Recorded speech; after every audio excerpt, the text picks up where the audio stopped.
Let's see. What is going on, everybody, man? King Recon here. Thank you very much for being patient with me. I got caught up in something, and it made me a little later than I expected to be. So, but thank you very much. Hold on, I just heard my voice. Hold on, I'm live. Yay! But what's that called? I have two very special guests here with me today, ladies and gentlemen. I got my man Laz from the Trolling Laz channel. Ohayou gozaimasu. And then I have my boy Hassan from the Dorian Brogi. Hey, that's good, everyone. So we're going to be talking about the awesome sauce and the greatness that has been the best-selling manga in history in 2018, bro.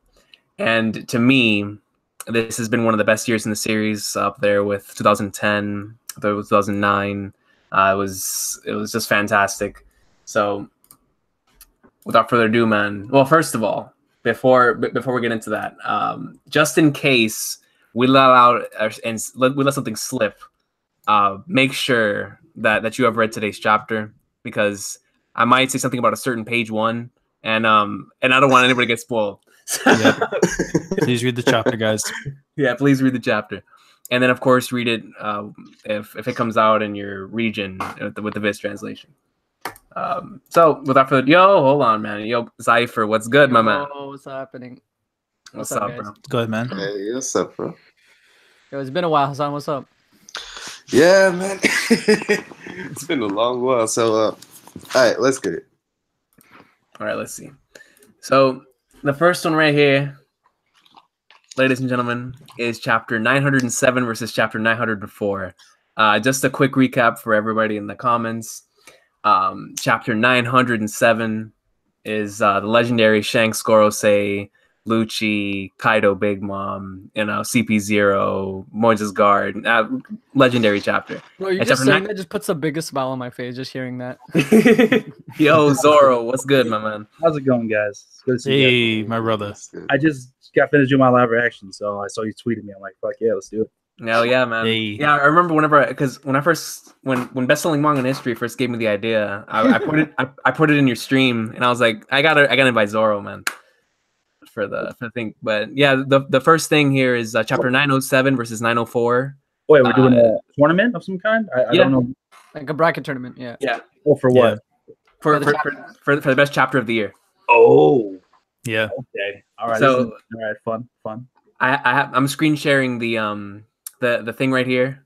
So the very first matchup is going to be chapter 907 versus 904. 904 being whenever the Revolutionary Army commanders were first introduced, and 907, of course, being Shanks, Gorosei. So okay, I think that's a wash by 907, dude. Yeah, dude. Yeah, it kind of is. Yeah. Especially considering the Revolutionary commanders. Really, I mean, I like the design. I mean, they were cool, yeah, but like compared to all that. Yeah, couldn't matter. I'm upset already. We did so much. We had Kaido and Big Mom on the phone, bro, and they didn't give two shits. Bro, and that's how the chapter started, bro. Yeah. And Doflamingo is in the chapter, right, too? Yeah, and then we started getting conversation about the throne, and then we have like a Kainu getting scared. Like, come on. Bro, you have Kizaru saying he wants to throw hands in Wano, man. Yeah, he wants And free the smoke. rocks. So, 907 obviously goes on, but did anybody pick 904 in the comments? It's like, it's like 904 is still a great chapter, definitely, but it's like, there's just way too many iconic moments that happen in 907 where it's like, I think picking against him, man, is just, tomfoolery. Like, I agree, man. So, chapter 907 moves on. This next one is going to be very, very interesting, man. The next matchup, ladies and gentlemen, is chapter 893, which I call the Katakuri jacket chapter when he tosses off the jacket. The Yakuza, dude. The Yakuza. Versus chapter 906, which is the giant straw hat chapter, bro. So, Look, man. yeah. Who wants to go first? Look, the reason why 893 loses, and this is the only reason why, is because the name of the title is Charlotte Family's 36th Daughter, Flambe. I think if it had a better title, I don't want to take away anything from 893, but the fact that chapter created such an uproar in their community, everybody lost their mind with that chapter. Was it the chapter that made it to the main Reddit page? No, it was 907. 907 was the one made No, made right 907. page. Yeah. But like, but regardless, right? Like everybody was confused. They're like this is the question we've been all like speculating. What is the possible thing? What is the secret treasure? And then we see a giant straw hat, and everyone just like I don't know if you guys see. I think you've seen the video Recon where I've made a compilation. Oh yes. Everyone just like Oh, yeah. confused. Like Yeah, it man. was It's, amazing. dude, it was one of the craziest things I've ever seen while reading One Piece Weekly. Like a giant straw hat, bro, and then it's got instant messenger summon before instant messenger summon, man. And it was beautiful. But yeah, overall votes. Who wants to go? Well, first is because you guys spoke pretty positively in 906. So is anybody voting for 893 in the panel? I'm looking back real quick just to see, and it's so tough because, because it's like the fun pay thing really does kill it for me. But there's everything else about it. If I think of it, like Katakuri and Luffy staring down each other, the hockey just blooming. Yeah, I do not see you beneath me anymore. Like you're on the same equal level as me. It's like, yo, the Yakuza jacket. Come on, I'm telling you, dude. I'm just, They hear you. But the then thing it's about like 893, the thing about 893 is at the time that it came out, it was unbelievable. Oh It yeah, was a great thing because Yeah. Katakuri stabbing himself, being like, "Look, I want to finally equal, measure with you." Being a man saying, "Get the hell out of here, Flampe. This is my battle. What the hell are you doing?" It was badass. But now in hindsight, after everything that happened, it's kind of took away a little bit of the sales of what happened because the reason why he stabbed himself is the reason why he lost. So at the time, I could give you an argument for 893, but now after all that's been said and done, the giant straw hat is so important to the grand scale of One Piece. Yo, but I want to say like this chapter when it gets adapted in the anime. Oh, it's gonna be so beautiful, man. I can't wait. Oh yeah, With the fucking dragon and the hockey, man, the Conqueror's hockey. Yeah, dude. As long as Sheeta's the main animator for that, my god, it's gonna be crazy. Wait, Like, are you talking about for 893? yeah, I thought 893 was adapted yesterday. was it really? I haven't. No, seen it. I haven't it was on watched. break though. It was on There break. was Oh, no, it was yeah, on there break? was no chapter. Oh, okay, Yeah. so next week's episode is the episode. Oh man, let's go. Sheeta- Where is Khan when you need him? Sheeta's Oh, working yeah. on Laz. Sheeta's working on 895. Sheeta's Oh, working okay, on bet. yeah. The jacket. Yo, telling you, man. So overall, everybody votes for 906 then.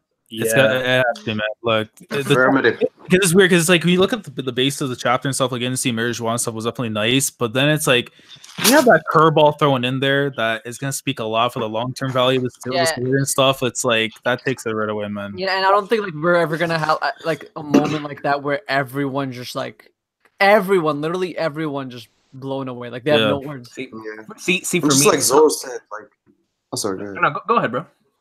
Yeah, I was gonna say, just like Zoro said, the relevancy of that chapter to the overall plot of One Piece is just so big, and the magnitude of that is gonna be resonating throughout the remainder of the story. So yeah, I'm gonna definitely giving it to. Oh, and we 906. also got to see Dofi again. Oh yeah, for sure. Delivering Yeah, an amazing promo. We got to see the rest of Luffy's harem. You know what I'm saying, man? It was, Yeah. it was a lot of fun. But it's. I feel like I kind of like 893 more as a whole. In terms of the entire chapter, it's just the final page of 906 is just like Zoro was saying. It's going to be so important to the overall series. But I'd probably give my vote to 893, but everybody voted for 906, so it wouldn't matter. I respect it though. So moving on is going to be 906. Let me go ahead and do that. Yo, that's going to be interesting. We got 906 and 907 in that next. Okay, so now after that, this one should be fun. We have my personal favorite chapter of this year, chapter 908, taking on chapter 896, which is the finale of Luffy versus Katakuri. So, any thoughts on those two gentlemen? Oh man, that is a beautiful watch. Okay. Wait, let me go. That's tough. Oh, 908. That's with Kuma. Yeah, 908 is my favorite chapter of the year. So I voted for that. Man. I mean, Bunny. once again, like going back to the whole, it's such an important revelation for this whole concept of the story. Yeah, It's like seeing the Gorosei kneeling to this entity, yes. whoever or whatever it is just so important. Oh, okay. I forgot about that. Okay, It's so good. Yeah. Then you have the great cleansing. You have the pages leading up to that with Instant Messenger Sama holding the cut up Blackbeard Luffy and Shirahoshi. Yeah.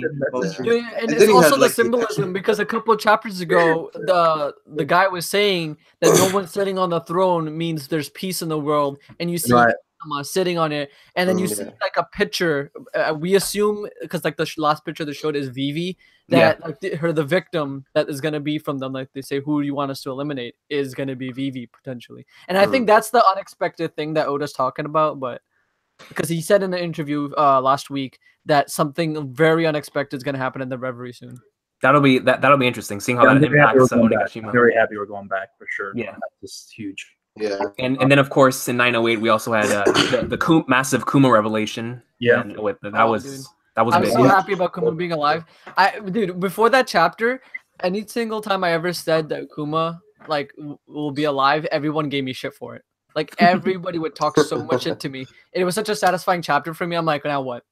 Now what? Yeah, man. After the year for a reason.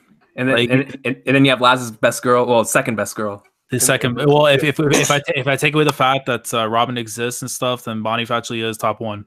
But Robin exists. So she's Nami top- exists, so they're both under. But Yeah, hey, top three. I agree. Bonnie could be an old lady. You don't know that, man. I'm just saying. Yeah, listen, man. If Oda says she's 24, she's 24. Oh, she's just throwing me a curveball, man. I don't know. Hey, tentative means a lot in this world. So is anybody either here in the comments voting for 896? 896 was a fantastic chapter, by the way. I'm not taking anything away from it. Yeah, but it's but, just you know, as Undoubtedly. a Curry We're stand. putting the finale of Whole Cake up against like Reverie chapters. Yeah. Yeah. Yeah, basically. So, I'm I'll go ahead and vote it. I'm Katakuri fanboy 124, man. So I can't possibly vote for the chapter where he lost. Can't do it. I feel it, man. I feel it. So then the next one, I'm pretty sure it's going to be a wash, but this will be, a little bit fascinating. We have Snake Man versus the final chapter of Act 1 of Wano. 895 versus 924. One is a very action-heavy chapter. The other one is the resolution to the greatness that was Act 1 of Wano. So overall thoughts on those two, gentlemen? And for me, I'm probably looking towards. I'm going with 895 on that one. Just because, like, I feel like 924 is still a great chapter, a great way to conclude everything with Act 1. But I think this is the second closest fight that we've gotten probably to the Luffy and Lucci fight, where you had two grown men going at it, throwing hands. Black Mamba, bro. Yeah, Colby was in the chapter. Kobe Bryant. Yeah, Colby was in the chapter, man. How can I not? Like, it's just so good. Like Snake Man, the first time getting to see like the capabilities of it, and the fact that this is not even the full thing yet. Like Luffy still got more in the bag. It's like Oda was in his bag when it came to choreography in that chapter. Definitely, too. yeah. Some of the best artwork for the fights. So my vote's also gonna go to 895, but I just want to say that chapter 924 was the beginning of the end of the kid slander. When we find out this man kid has Conqueror's Hockey, and then we see him in the jail cell right next to Luffy, you already know the kid greatness is about to begin. Oh, yeah, I was just so happy to see him together in a panel, man. I was like, yo, man. I mean, personally, I think I'm gonna go with 924. Okay, Just go ahead. because it was like it was basically more satisfying to me. I had my qualms with the Katakuri fight, with Luffy versus Katakuri. Of course, that being said, I still think that it's on par, if not better, than the Lucci versus Luffy fight. Well, in terms of choreography, I would say it's the best fight. Oh yeah, definitely. Especially in the art. If you compare the art in both fights, you could definitely see how much Oda has evolved as a writer and as a mangaka overall. So that was really interesting to see throughout the entirety of the fight and towards the end in chapter 895, was it right? Yeah, 896. Yeah. For me, still like Wano was just too good for me to just skip on in any chapter. Yeah, I understand, man. So your vote is on 924. Laz's was 895. Mine was 895. Zypher, was yours also 895? Yep. What was yours, Zoro? So see, it's tough. I gotta go with 895. I know I've been talking Wano and hyping up Wano lately, but I think for 895, for what happened during this this was like probably the crescendo of the arc for me. Yeah. The conclusion was predictable, so I didn't to that fight, so it wouldn't really have the same impact. But just I mean, I think I freaked out over this chapter probably more than any other chapter in recent memory, because that Katakuri panel with him with the steam coming out of his mouth. That was hell yeah. Whoa, there was Oh, nothing. Yeah, There was the nothing. monster face. I remember you made that your profile picture. It was that for a good month. All right. So, I mean, 924 was great. It would be a lot tougher if it was 923 against it.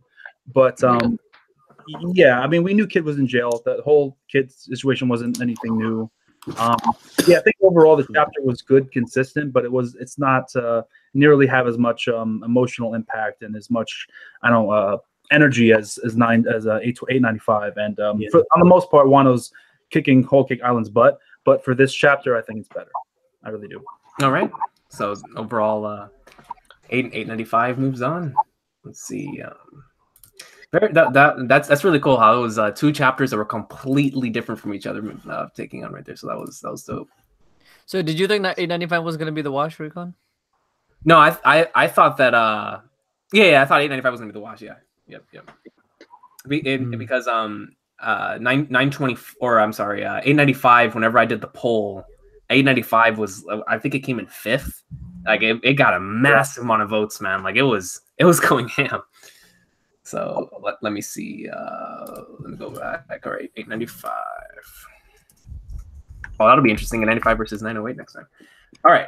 Oh crap! I gotta move the picture. There we go. All right. So the next one, we're gonna have chapter 903, the 1.5 Billy, versus chapter 920 for the love of Odin. I love both of the. I'll go ahead and start this one. I love both of these chapters a lot. 920 to me is what I consider an awesome sauce of a chapter. Like it is, it's genius. It is a phenomenal chapter. But 903 is one of those, I'm so glad I was in the community when it was happening type of chapter.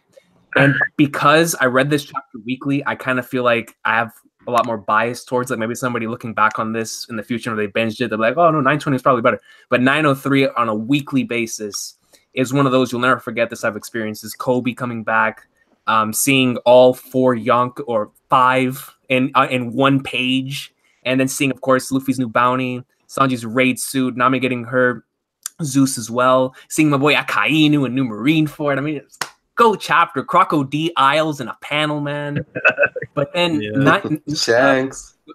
Shanks, bro, and then but 920 was also really good, man. With the way that Oda constructed, telling the story of Odin in the beginning, and which I really can't wait to see more of. And I know Oda said in Jump Fest that we're going to dive into that next year, but yeah, really good introduction to that, and seeing a little bit of certain things with Hiyori and Time Fruit, and I loved 920, man. Overall, more for the Odin stuff.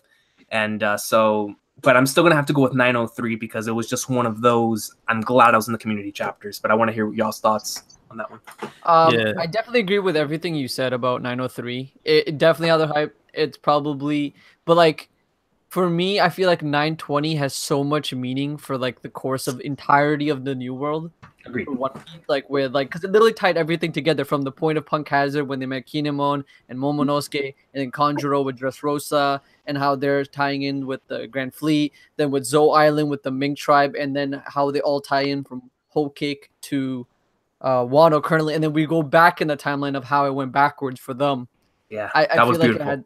it was just like Oda literally brought everything together and what each arc had its purpose for. Absolutely. So as much as I love 903, yeah, obviously like it caused shifts, earthquakes in the community. My vote is for 920. Okay, sounds good. 1-1 so far. Anybody else?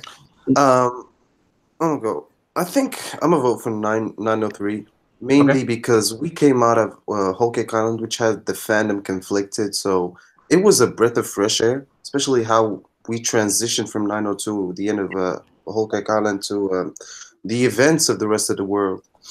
And of course, being a Luffy fanboy, same. made it even better. So yeah, it was phenomenal as an experience from a weekly standpoint. So, For sure. Yeah, that's like Bro, 920 for me, it's like I've said for like when it comes to like the long-term stuff of One Piece, especially like when it comes to flashbacks, I really do feel like Oden's flashback when we get it could be on the same tier as like Kalgara and Nolan's flashback. No I really do feel it's gonna be like that, especially the stuff with Ashura Doji and Kingdom and everything, you know, And the how that's gonna tie in with Whitebeard. Yeah, like that's gonna be beautiful. But it's like, but it's just like going back to what Recon said, man. 903 is like that chapter where it's like, yo, I'm so thankful I got to experience it weekly. You know what I mean? It's just like to see like where Luffy has come from. Like even if we weren't there from the very beginning weekly, we got to see Luffy from this little kid coming out of a barrel to now being one of the most known pirates in the world. And the fact that this is not his limit, this ain't his cap. The cap is gonna keep growing and growing and growing, man. Yep. Like, and then the fact that we see like the top tiers, everyone's reacting to it. The whole world knows him. Yeah, and it's just seeing like even like the little details and stuff. Like seeing Kobe now back in there and stuff. I know obviously people have their ideas of saying Kobe might be the rival to Luffy later on because of generation stuff. You know, getting to find out he had a role with Law and stuff for the Rocky Port incident. So more to Kobe's name and everything. And then the Yonkos being in a page. In one page. Blackbeard with the silhouette, bro. It's like I marked out for Blackbeard through my phone when I saw Shanks, bro. You know what? Bro. I completely forgot. I was watching a reaction to someone post Enies Lobby. And I completely forgot Kobe said that he's gonna become an admiral. Like, bro, he said that like early on on Alvida shipping. Yeah. Yo, were you watching SMF's reaction? Because I just saw hers. Hers. Yeah. And I remember I'm like, wait, Kobe said this. Yeah, so that's the thing. Yeah, it's like when you see that, bro. I mean, see, here's the thing. I feel like the only way we could see Kobe become an admiral is if like Dragon takes over the Navy or whoever takes over the Navy at the end of the series when they beat the bad guys. Then Kobe might have a chance of becoming an admiral since there won't be any need for huge powers. Yeah. Or if there's a pretty massive time skip at the end of the series. Yeah, because he might not have to be an admiral during the final war. It could be post final war. My vote might have to change. I was just reading the last couple of pages of 903, and I forgot Shank says it looks like it'll time. Yeah, because when you hear it's like when you hear that, man, it's like, man, like that's literally the very beginning of the series. Like, I know. Look, man, 903 is the most conflicting chapter for me because as a Zoro fan, number one, he gets higher.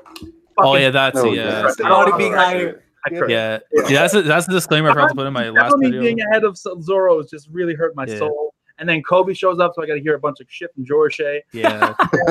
And then on top of that, Luffy gets a bounty that I don't think he really deserves. Personally, like as much as I love the ending, and I agree 100% with the whole, seeing the Yonko, it was such an amazing ending. Luffy's not a Yonko. Let's be honest. Maybe in name. He is, man. He is in my heart.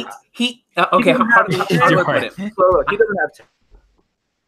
In terms of power, I would probably think he doesn't, but I think in terms of influence afterwards, he's going to have the influence. That's the only thing I could see right now. Power, he doesn't. He's the king. Power, he's not even close though. Power, he's not even close. He's not ready. He started by another Yonko. That's what I'm saying. Like, in terms of power, I was gonna say I don't think, at least when it comes to power, I mean, it's pretty obvious, but I think in terms of a threat to the government, bro, I mean, Luffy's most certainly up there with these. Threat to the government, I would agree. It was way too premature in my mind. Bro, it felt like a Buggy moment where he didn't really deserve it, but he got it anyway.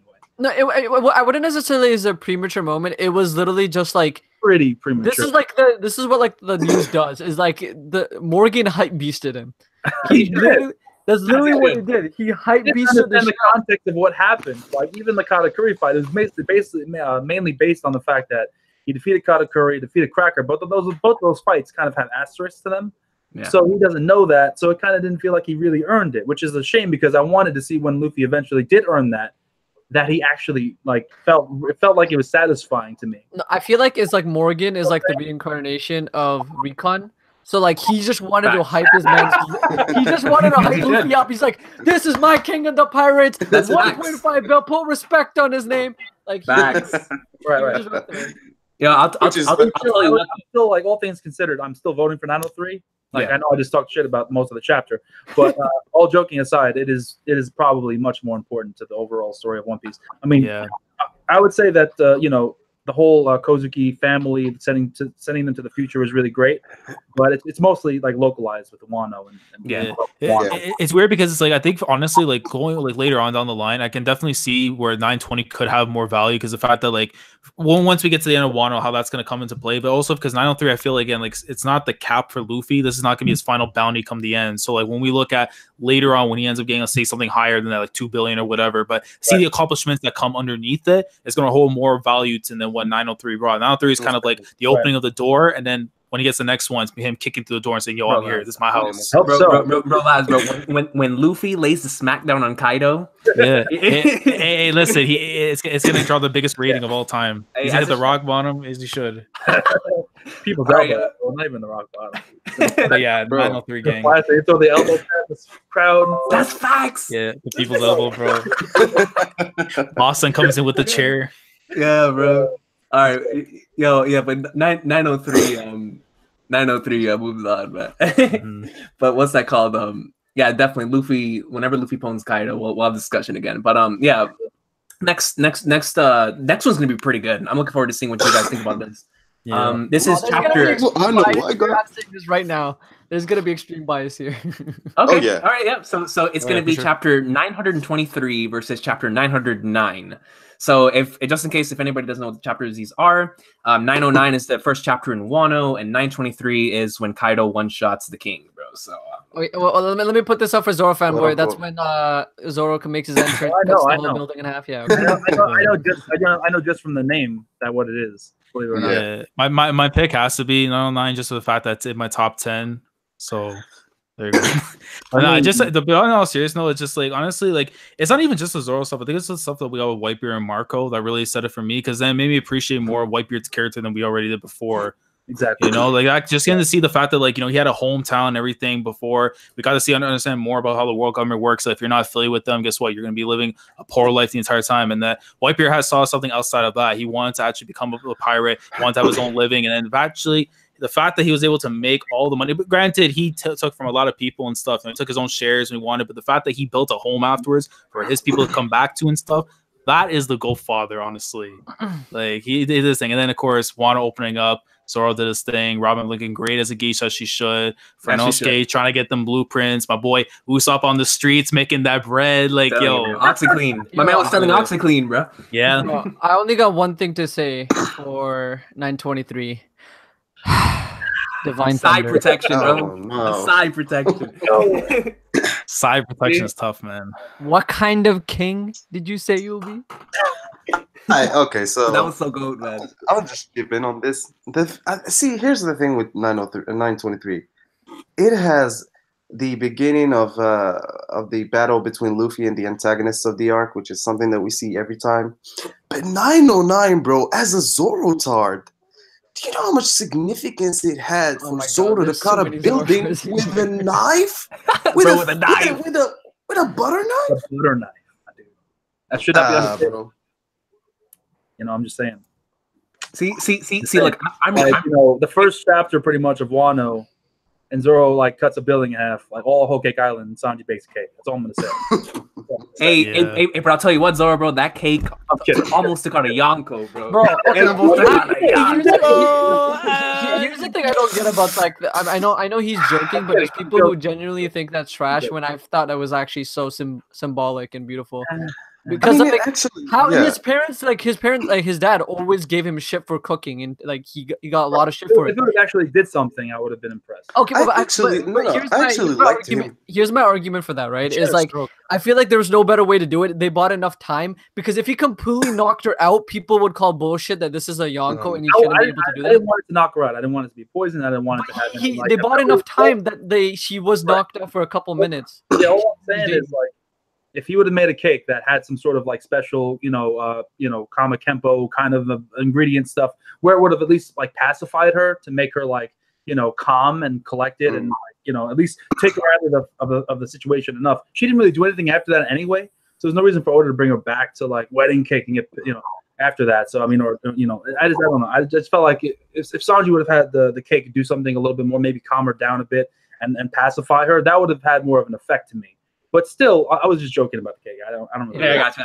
I got you, man. I just want to point it. But I might lose my Zoro fan card here because I love the butter knife feat. It's great. Yeah. I'm Zoro fanboy. I have to love it. But come on, man. It's Kaido, bro. It's Kaido. Come on. That chapter was unbelievable. It's a moment we've been waiting for the entire time skip, bro. Like Luffy and Kaido, man. Like as much as like we all agree, like we freaking love Luffy, but seeing him just be put in his place for once, it was just like a moment that he needed. Like Luffy just needed it. I don't know, bro. I was kind of salty. Look, all the reasons why I kind of was criticizing Nano 3 for Luffy being a little bit premature were satisfied, and I felt good after seeing him get his just desserts a little bit. I know it might sound spiteful considering he's our main character and everything, but I felt like he was in the need after all the lucky breaks he's been getting to kind of be humbled a little bit. You know what I'm saying? It was time for him to realize what the power gap truly was, and he got taught a lesson, and it was great, and it was satisfying, and it was good. I just nothing could have. I'm still trying to take in the fact that we have 4 Dragon Devil Fruit users. We have X Drake, Page 1. Page 1, bro. That's a beast name, bro. I don't get why. I can't wait for Page 2. I don't get why Oda didn't put Page 2 is gonna be hacks, bro. Page 3. What? So overall votes. I voted for 923. What were y'all's overall votes for that one? 909 for me. I'm gonna give you my fanboy card, but I gotta go. I got 909. 909. So then 923 for Zoro. What was your cipher? 923. Okay, so we have us three have 923. Y'all have 909. So 923. Well, unless the chat gives us a 909 love. Chat real quick. 909, 923. I feel like I've let down my fan base. I'm taking the torch. Hey, hold on. We're getting some 909, bro. This might be a tie. Hold on. 923. Zoro is my Lord and Savior. Hey, come on. Oh, snap. Okay. Okay, 923 is coming in. You don't count Silvas. Don't count Silvas. Oh, look at that. No, we can't count Silvas. Okay, all right, 923. 923 is moving on. Yeah. All right. Thank you very much, chat. Thank you very much, chat. Yeah. Sad, but I agree. All right. Chapter 923 moves on. Okay, so next, this one for me, I'm very, very, very biased towards Blackbeard. So this is going to be pretty easy for me.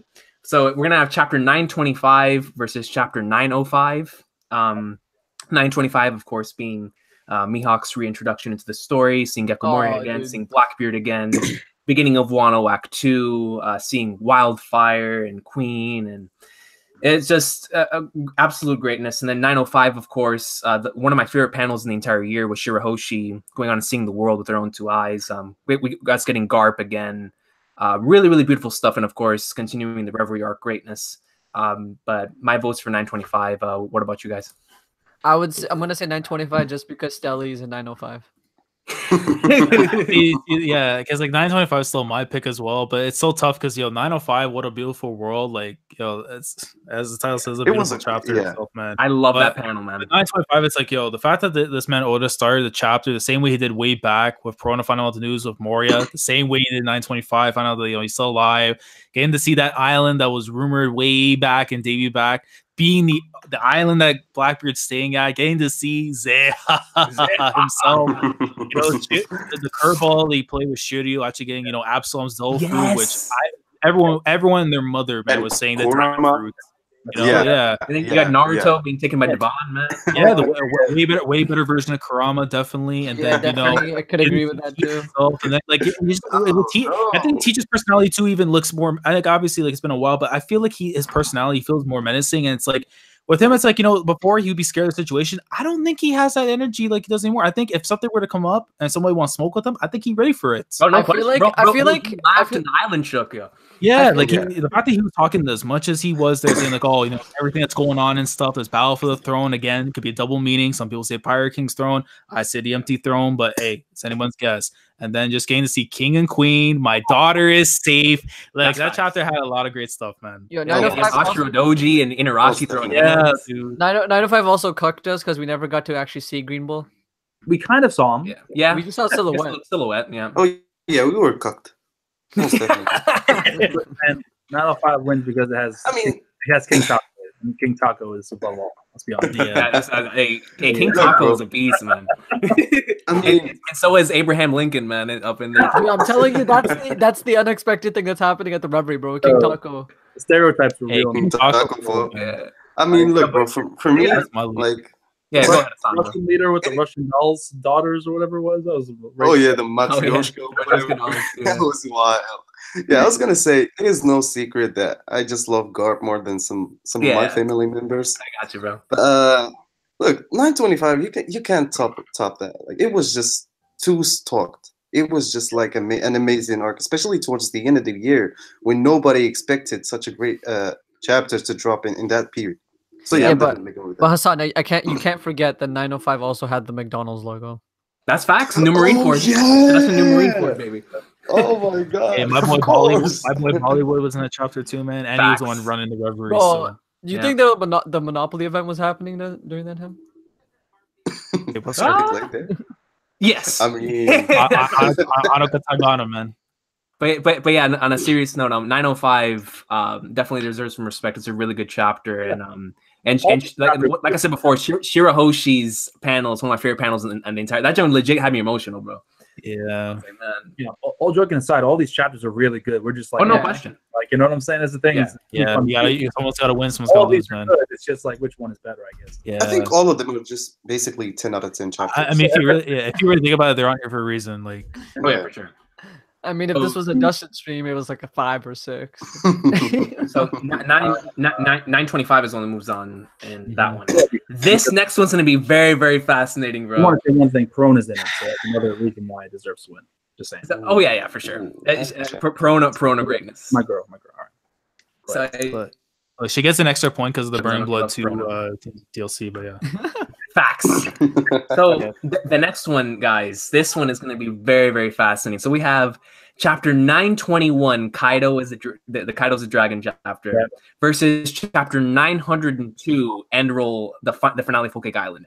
Even if you die. Just let me say this: 902 is my pick, man. Sanji and Pudding's relationship is probably my favorite thing about it's I'm not going to just say post I'm going to say Sanji and Pudding's relationship is one of my favorite relationships in the entire series.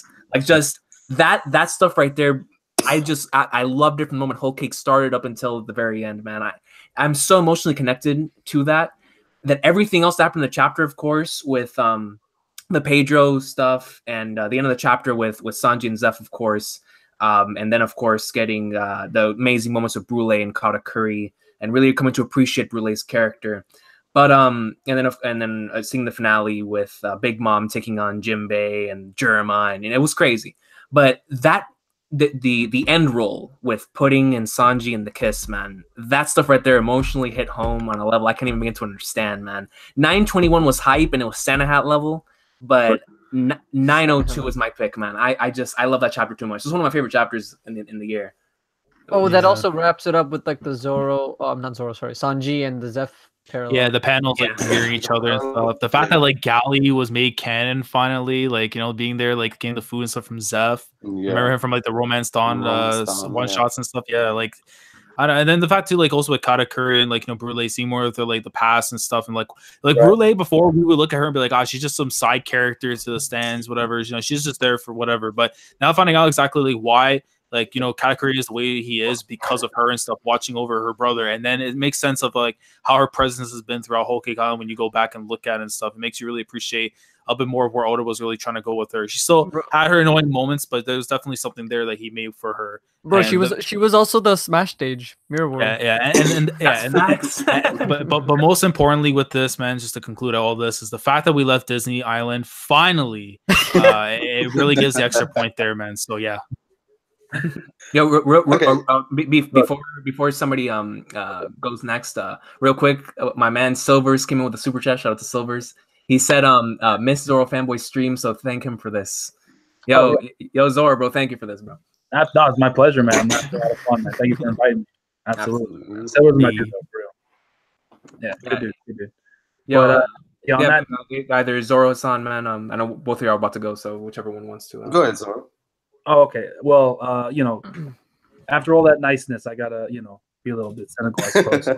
But, No, this is really tough for me because I really do enjoy 902, but I am, you as big as a pudding fan you are, I'm the complete opposite. No, I know. I really don't like pudding. And I don't want to focus on that because there's so much good in this chapter outside of that I think that there's just extra. So I can imagine why you love it so much. Yeah. For me, the Katakuri stuff was the most interesting because it gave a little bit more of understanding why Katakuri is so protective of his family in general, and in particular Brule. We saw hints of it throughout the fight, so it wasn't just out of nowhere.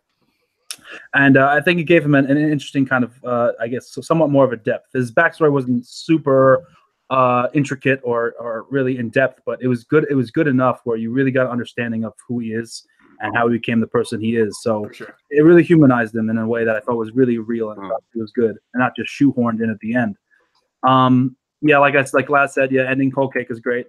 But I always love, all joking aside to the Sanji out there, like I'm a Sanji fan myself, and I really always cry whenever I see the Zeph Sanji leaving the Baratie for the first time. That moment is just one of the most powerful moments in all of One Piece. For sure. So it's so good, and seeing that final panel, it definitely got me choked up. So I think the Kaido reveal is good. I think just in general, the emotions and the importance of this chapter for certain characters just had a better, I don't know, it did more for me than just the reveal of Kaido. Although the reveal of Kaido is great, I feel like the chapter overall wasn't the best, but the ending was so good that it just made up for it. But this chapter, it's also tough too, because when I look back at 921, it's like when you look at, like, I think for such a long time people have had the idea like, oh, Kaido's going to be a dragon and stuff. So when the fact that it finally happened, you're going to look back at it, it's like, well, if that was never like to come into fruition and people were like, oh, like, we still don't know what it is. If it's just, oh, he's a dragon, oh man, like if we were different, because no one would have known. Like for years, like we kind of like guessed that would be the fact.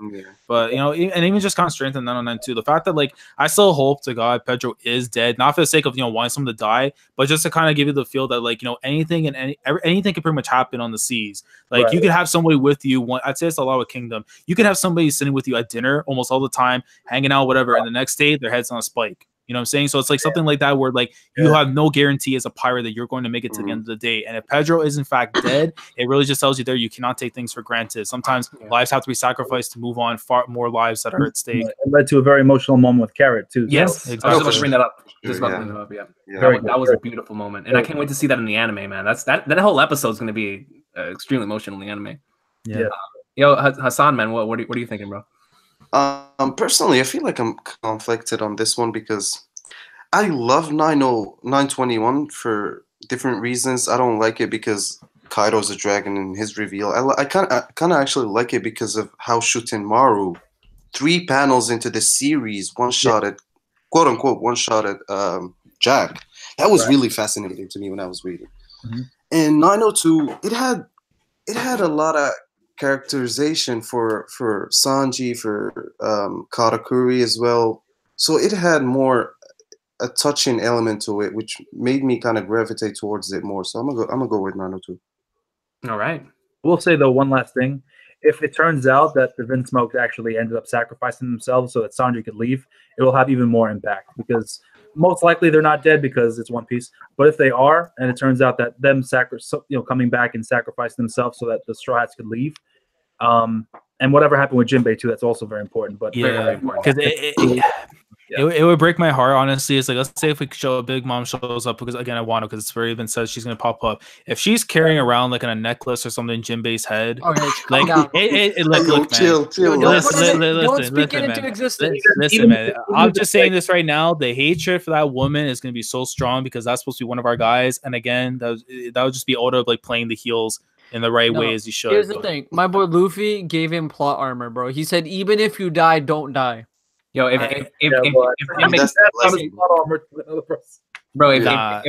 Jinbei dies, I'm pulling up to Whole Cake, bro. That's my boy, bro. Hey, I'm pulling up too for different reasons, sir. Jinbei I'm pulling for different reasons. I can see the Vinsmokes possibly dying, but not Jinbei. I don't see it. Yeah, maybe Aladdin. I don't know. I can't see the Vinsmokes dying because I truly do think that whole thing is gonna get more resolved more than it already is. I feel like I can see the Fishman pirates dying. Oh yeah, Aladdin. Okay. Yeah, possibly. I still see them coming in possibly with Jinbei and Tawano. Right? Like somebody has to die. They were. Hey, man, the will of P, they both died. Bro. They both died. Oh, bro, yeah, so. get taken out. I mean, just Yeah. there's nothing about Judge. We don't care about Judge. Let Judge die. All right. I mean, Yeah. Body. I don't know. So I'd be kind of disappointed if all. Yeah, Of them. Niji. Yeah. So overall, 902 moves on. Yeah, I think everybody voted for Yeah. it. Yes. You guys have 2 greatness too. all right. Let's go, man. This is why I like doing these streams because 921 was 6th in the polls. 902 was 11th, and it's moving on. So that's fascinating right there. So all right, back all the way up here, man. Now we're in the next round, round 2, This is and gonna we be have tough. chapter 907 versus 906. Oof, that's rough. You know, I still got 907 personally. 907 still takes it for me. It kind of is like a no-brainer for me. I feel like 907 is going to be definitely one of the finalists. Yeah, but I feel like if I look back at it, it's like when we get the details for the Straw Hat itself and what exactly, like if it ties to the voice century and thing, then it's like at that point, if we look at it like a few years later on, 906 will probably end up being better. But the fact that in 907 you got Shanks and the girl say just sitting down, having a conversation about a certain pirate, well, that certain pirate most likely is going to have a big role in the later parts of the series. You can't go wrong with either one. In that same panel to the right, you have the payoff from the Fisherman Island flashback, bro, and it's beautiful, man. Yeah, and then Rocks if when that becomes an important plot line later on, when Big Mom shows up in Wano, that was here. If Kizaru shows up in Wano, that was brought up here. Cypher pulsing Robert D. Lucci for the first time in a while, man, is Kaku. great stuff. Kaku, man. Yeah. This is a good, great chapter, man. Just thinking back on it, like the empty throne too, bro. Like, yeah, and I'm curious to know exactly what the relationship between Kaido and Big Mom was. That they're so like, you know, I mean, obviously they're both Yonko, they know each other, but it seems like they really knew each other back in the day. Like I don't know, maybe they were on the same crew or something. Maybe it had something to do with the locks. I don't know, but it's interesting. That could be very important down the road. So there's a lot of just beautiful information there. It's just I feel like 907 is too strong because literally every single page on 907 was just a hitter. It was. That is true. Like, is it safe to say in terms of like short arcs that the Reverie is possibly best in all of One Piece? As Recon says, that's a shoot. That's like return. I just wanted to see if anybody disagreed so I can yell at them. But if no one does, okay, it's good. Yeah, Return to Sabaody has a special place in my heart. Yeah, but both that and Reverie, it's hard, bro, because Reverie is fire. Like Reverie is just so insane, man. Like, every chapter was like, holy shit. God, and then Jaya has the moment that made me one of the moments made me a fan forever with Blackbeard's speech and knockup stream went on. But like out of the short arcs, man, God, like, Reverie's gonna be massive for whatever we're gonna get in the future. But Return to Sabaody, I still prefer it on an emotional level, but I think Reverie long term will have more of an impact on my brain. Yeah. So, but yeah, I'm gonna go Return to Sabaody still, regardless. That's fair. Yeah. But regardless, so 907 moves on. Yeah, for safe to say.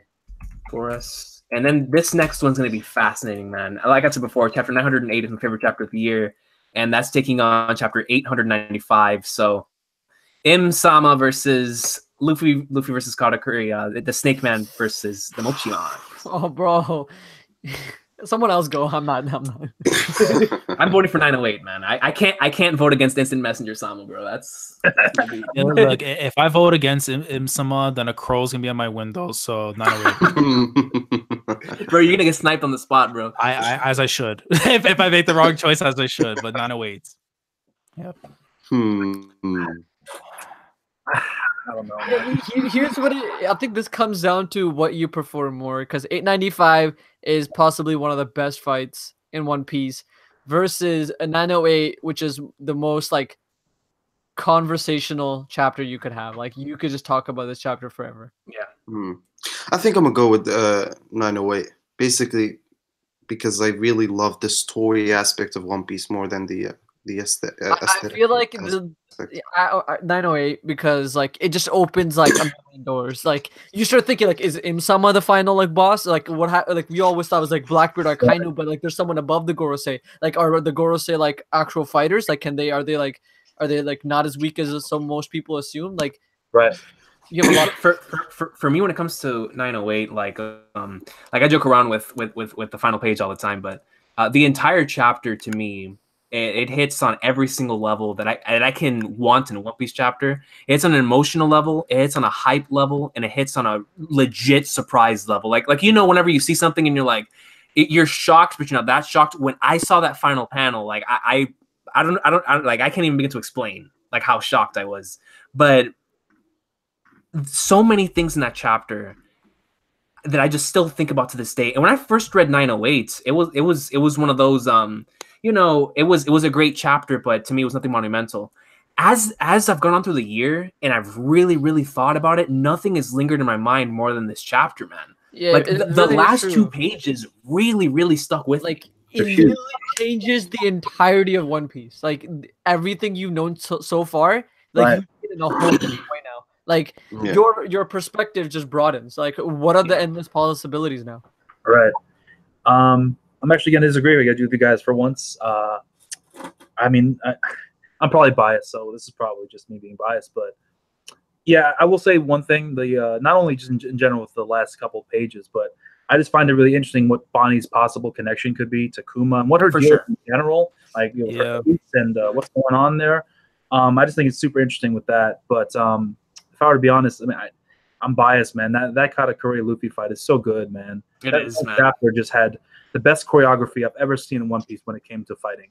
One Piece often gets berated for not having the best fights, which I disagree with to a certain extent. But I also disagree with because I feel like One Piece fights. Well, maybe it's because I'm a wrestling fan, but I find more art in fights like Usopp versus Luffy. The build up is just as important as the fight itself. Like, yes.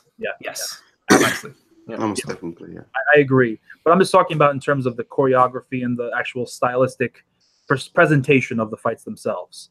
Obviously, One Piece is not even touched by anybody in terms of the build-up of the fight itself, but sometimes it feels like the fight itself is a letdown as opposed to some of the build-up. But this fight, in particular, this ending kind of clash with Gear 4th, Snake Man, and Katakuri with, just the way it was drawn, it just felt like you can just follow everything that was happening. It was like it was in motion without being in motion. It just flowed. It was beautifully. Yo, what's up? What's up, man, bro? What's going on, everybody? What's going on? What's going on? Hold on, sir. So while 908 is probably overall better, if I were being truly objective, just for me personally, I'm just gonna have to go with 895 just to give it a vote. I understand, man. I understand. It's a fantastic chapter, bro. It's just my bias towards that damn that cloaked individual, bro, is out of this world, man. The thing is, like 5, 6, 7, 8 years down the road, we're still gonna be talking about 908. Yeah, I'm still shook by that. Hopefully not. Hopefully shit gets wrapped up real fast. Yo, but Naya, man, if you would like to give your thoughts on chapter 908 versus 895, which one you like more than out of those two? So 908 is seppuku, right?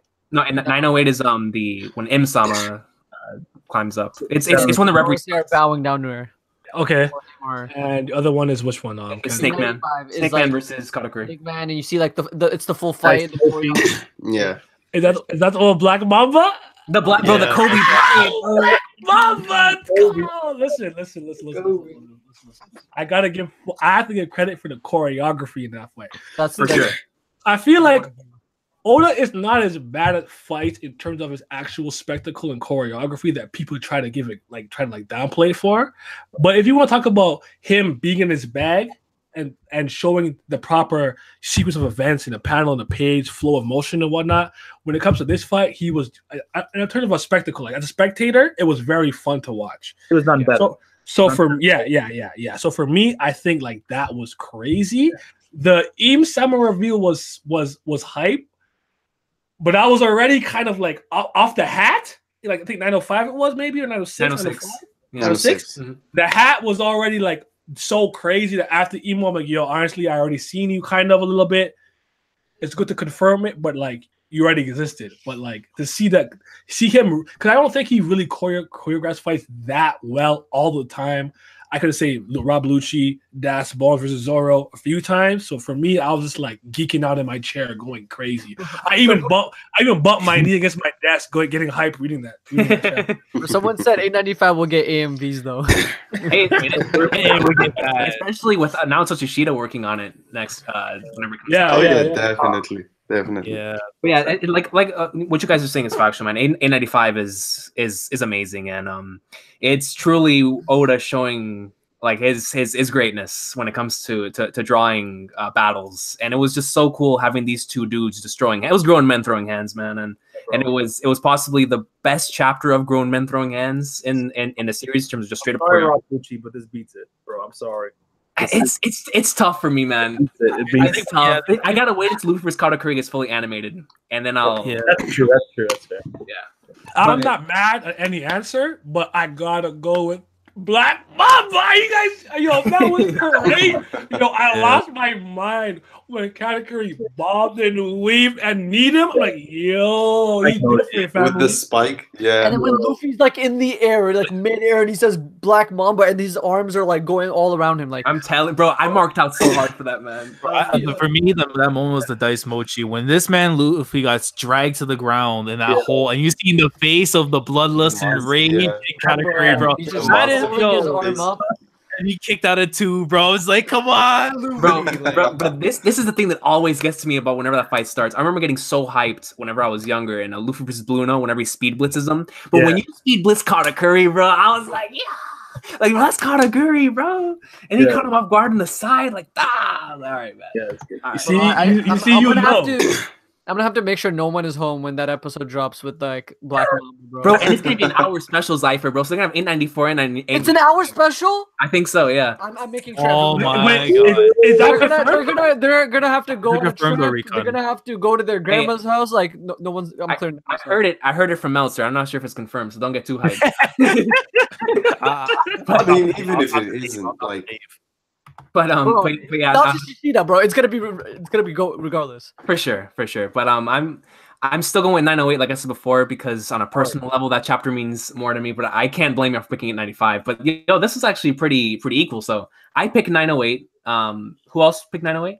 I did. 908, sir. Okay. Oh, Zaki said it's confirmed. That's a 2-episode special. Hey. Oh my god, that's my pulling when it comes to One Piece. Big nut. Bro, this is the time to go fly out to Japan to watch that shit in theaters, bro. Yeah, honestly. Hey, put that on the list, bro. I'll pay for 2 tickets. Hey, pay for another one, bro. I'll go. But what's that called? Got you. So I got 908. Who else has 908? Zypher, I did. Baz, and Hassan. Okay, Yeah. so it's 42. Okay, Yeah. Gotcha. Okay. But All no, right, but hey. 895 though is still Goaty, man. That's a hand city, bro. Like, Yeah, man. It's the going on Kobe Bryant, bro. The Kobe Bryant. Kobe. game that 895 had to go against this chapter this early, man. It really is because this chapter is so good. You can't. I mean, I understand why you vote for it, obviously. It's so good. Mamba out. Yeah. Mamba out, man. All right, yo. So the next this one's gonna be pretty interesting. We're gonna have chapter 903 versus chapter 923. So whoever wants to go first for that one, that'll once again just a quick refresher. That is 1.5 Billy versus Luffy getting one-shotted. 903. So basically, it's the promo versus the real fight. Yeah, the promo versus the real fight, basically. Fake news versus reality. So did you like the advertisement or the contents of the video? Yo, I'm not gonna lie. I'm gonna have to go with the advertisement, bro. I don't know, yo. Bro, like if that was No clickbait, way. bro, that was the best thumbnail I've ever seen. 903. 903 was the best Raws going up to Mania I've ever seen, bro. Like, 903 was those were some good Monday Night Raws, man. 923 literally probably was like the end of like WrestleMania 16. Yeah, that might be facts. Wait, 16 with Fatal 4-Way? yeah, how I feel about that. That's so man. Fuck, man. Yo, yeah, I gotta go for 903, bro. Enjoy the promo. Yeah, bro. it's like Zaki-san said. It looks like we'll be able to meet soon, Luffy. Shout out to Shanks, bro. Oh yeah, I'm seconding that, bro. 1.5 billion. I was jumping up. I was bouncing, bro. And the like Recon said before, the way the community reacted to that. Oh yeah, for sure, bro. 903 was one of those chapters that I just looked back and said, I thank God that I started reading One Piece, yo. I was like, yo, this Yeah, man, I had the same thought. I'm like, what a time to be caught up with everybody, man. Yeah, for sure. But I'm gonna have to go with the one shot still. Yeah, I agree with you. That was a statement. Look, it was. I can't vote for Sanji being over Zoro and Bounty twice. Okay. Yo, Sanji out, yo. Look, Yeah. I just don't factor that in. I just don't even factor in that was in the chapter. Just keep it moving. Look, Laz, Hey, look, as a Zoro fan, Laz, as my brother, you cannot possibly vote. It'll be overturned. It'll be overturned. I don't think about it. Yeah, Oh, man. Oh, but come on, man, the side, bro, the side beats all. I know the side, man, but it's like I mean, but like, okay. It was such a not only to Luffy himself, but to the fans. It was just such a Bro, but like I actually love. I can't wait to see that anime, bro. Like I just the thought process behind Kaido, bro. He's like, this was it, man. Just like, all right, time to end this. Like the build up was beautiful because I was watching live reactions after I saw the chapter, and people were like, "Oh, Luffy's getting hits and he's doing the work. Luffy's putting in work." What's going on? that whole chapter, I thought he was working. The crap. That was you, I gotta find myself. I thought you got tricked there. I was like, no, Luffy not was hurting actually rocking this. Not hurting Me too, Laz. Me too, bro. And then Bro, the thing is, Laz, is because you know how much both of us love Tama, right? So we're like, yes, bro. love that man, bro. For Tama, dog. it's just like this man hit the side. I'm like, wait, like the whole script flipped on me. Like, no, I've been reading the wrong script the whole time. I knew it was real. Whenever you actually get to see Kaido's real form, he just looks up when he's like, yeah, face, yeah. Wow. I'm like, come on.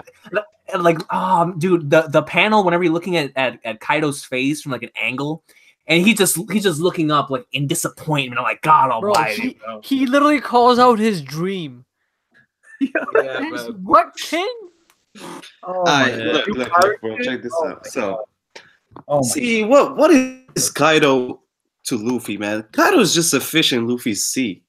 Kaido's just in Luffy's story. So I don't know how I feel about him just beating him and me voting for that chapter. I feel you. I feel you, Asad, bro. What is this? You're reading into the future. You don't know next chapter Luffy can get killed by Kaido. You don't know this. For the sake of Oda, that better not happen. Like that. Now, all joking aside, like the 1.5 million is obviously huge, but it's just a number as opposed to the reality of the situation that Luffy's in right now. Like just thinking like how could someone as strong as Luffy, someone that went toe-to-toe for a while with Katakuri, even though shenanigans were involved, he went toe-to-toe with Katakuri for a good amount of hours, someone that's worth over $1 billion belly, and everyone was on the Luffy train at that point. Like, oh, this guy can fight admirals, this guy can do this, he can do that. And then reality hits. Like, this guy still has a lot to learn if he wants to actually have a chance to take out the top guns. It's still too early for this kid. And that's just such an important thing for a series to have because there are a number of series, and I'm sure you're all thinking about it, where the main character... Naruto! Where the main character... He beats people. If he fights people that are 1,000 times more experienced and more capable than he is, and then he just pull out bullshit wins out of their butt. You know what I'm saying? And this series showcases that, although that happens sometimes, that there's a still ingrained reality there, and that it's serious. It's not no kiddie games. This ain't no pirate games. All right. Zoro, do you feel like Luffy is beating Kaido in Wano? Not by himself. So as in like a collective. Luffy didn't beat Katakuri by himself. No, but if Luffy beats Kaido by himself, I'm gonna have issues. Yeah, bro. I would say this. Only like, when it came to the Kaido one shot, right? There's a statement. Yeah, it was like, look at the 11 hours and maybe a bit that Katakuri put in trying to put Luffy down and couldn't, and Kaido matched that with one swing. That is the difference between our Yonko and their right hand. That's what I needed to see. That was a statement. That was big. So I love that. That's really why I was like, yo, it's different. The thing about me, the reason why I didn't fall for all the punches and he's being damaged is because I read enough comics to know that someone like Superman is invulnerable, and you could have enough speed and power to knock him backwards, but not actually hurt him. Because of his invulnerability, because how strong he is because of the sun rays. So I'm looking at Kaido in that same kind of light, same kind of vein. So I'm like, yeah, you're knocking him back and around because physics out, they exist. Even though One Piece is crazy, but you're not actually hurting him. I did not fall for it, but he's fine. I saw him dive from the balloon terminal into the ground and be like, I have a headache. Yeah, you're good. You're good. You're good, bro. You're not worried about nothing. You're He needs good. to realize like he's been so reckless, and like we all love that part of Luffy, right? That he just goes in like fights Yeah. for. Especially after a moment like that when Tama gets pwned. Like you want him to be reckless. Yeah, man. But eventually, it's gonna come back to you if you're just constantly throwing all these reckless things out, doing all these reckless things. Eventually, it's gonna come back to bite you, and it did with Kaido. And it just felt so satisfying because Oda understands that as a series, you need to write that. You need to have that. You can't have your main character be Jesus-sama and go around beating everyone with no reasoning behind it. Yeah. So I really appreciate that, and that's why the chapter means a lot to me. Because it was after all this stuff that's happened in Whole Cake, and there was a couple fights where he had a lot of lucky bounces and things like that happened. It finally cemented the fact that he still needs to go a long way to take on these Yonko, and I like that a lot. So that's just me. I do hope though it keeps his emotions intact, because if he ends up pulling something like this again afterwards and stuff, it's just like have you not what else do you need right now? Like you just got humbled like this by Kaido, and if he does something like that later on again, it's like. What? Are you talking about Luffy? Yeah, I'm saying if Luffy does something like that again, man, I'm gonna be so disappointed. Dude, I'm the opposite, bro. I hope next time he goes in like triple fold. He says, "F that, see me right now, bro." Because I think that's what made me respect Kid even more than I already do. Whenever I saw that this man Kid got smoked and still in the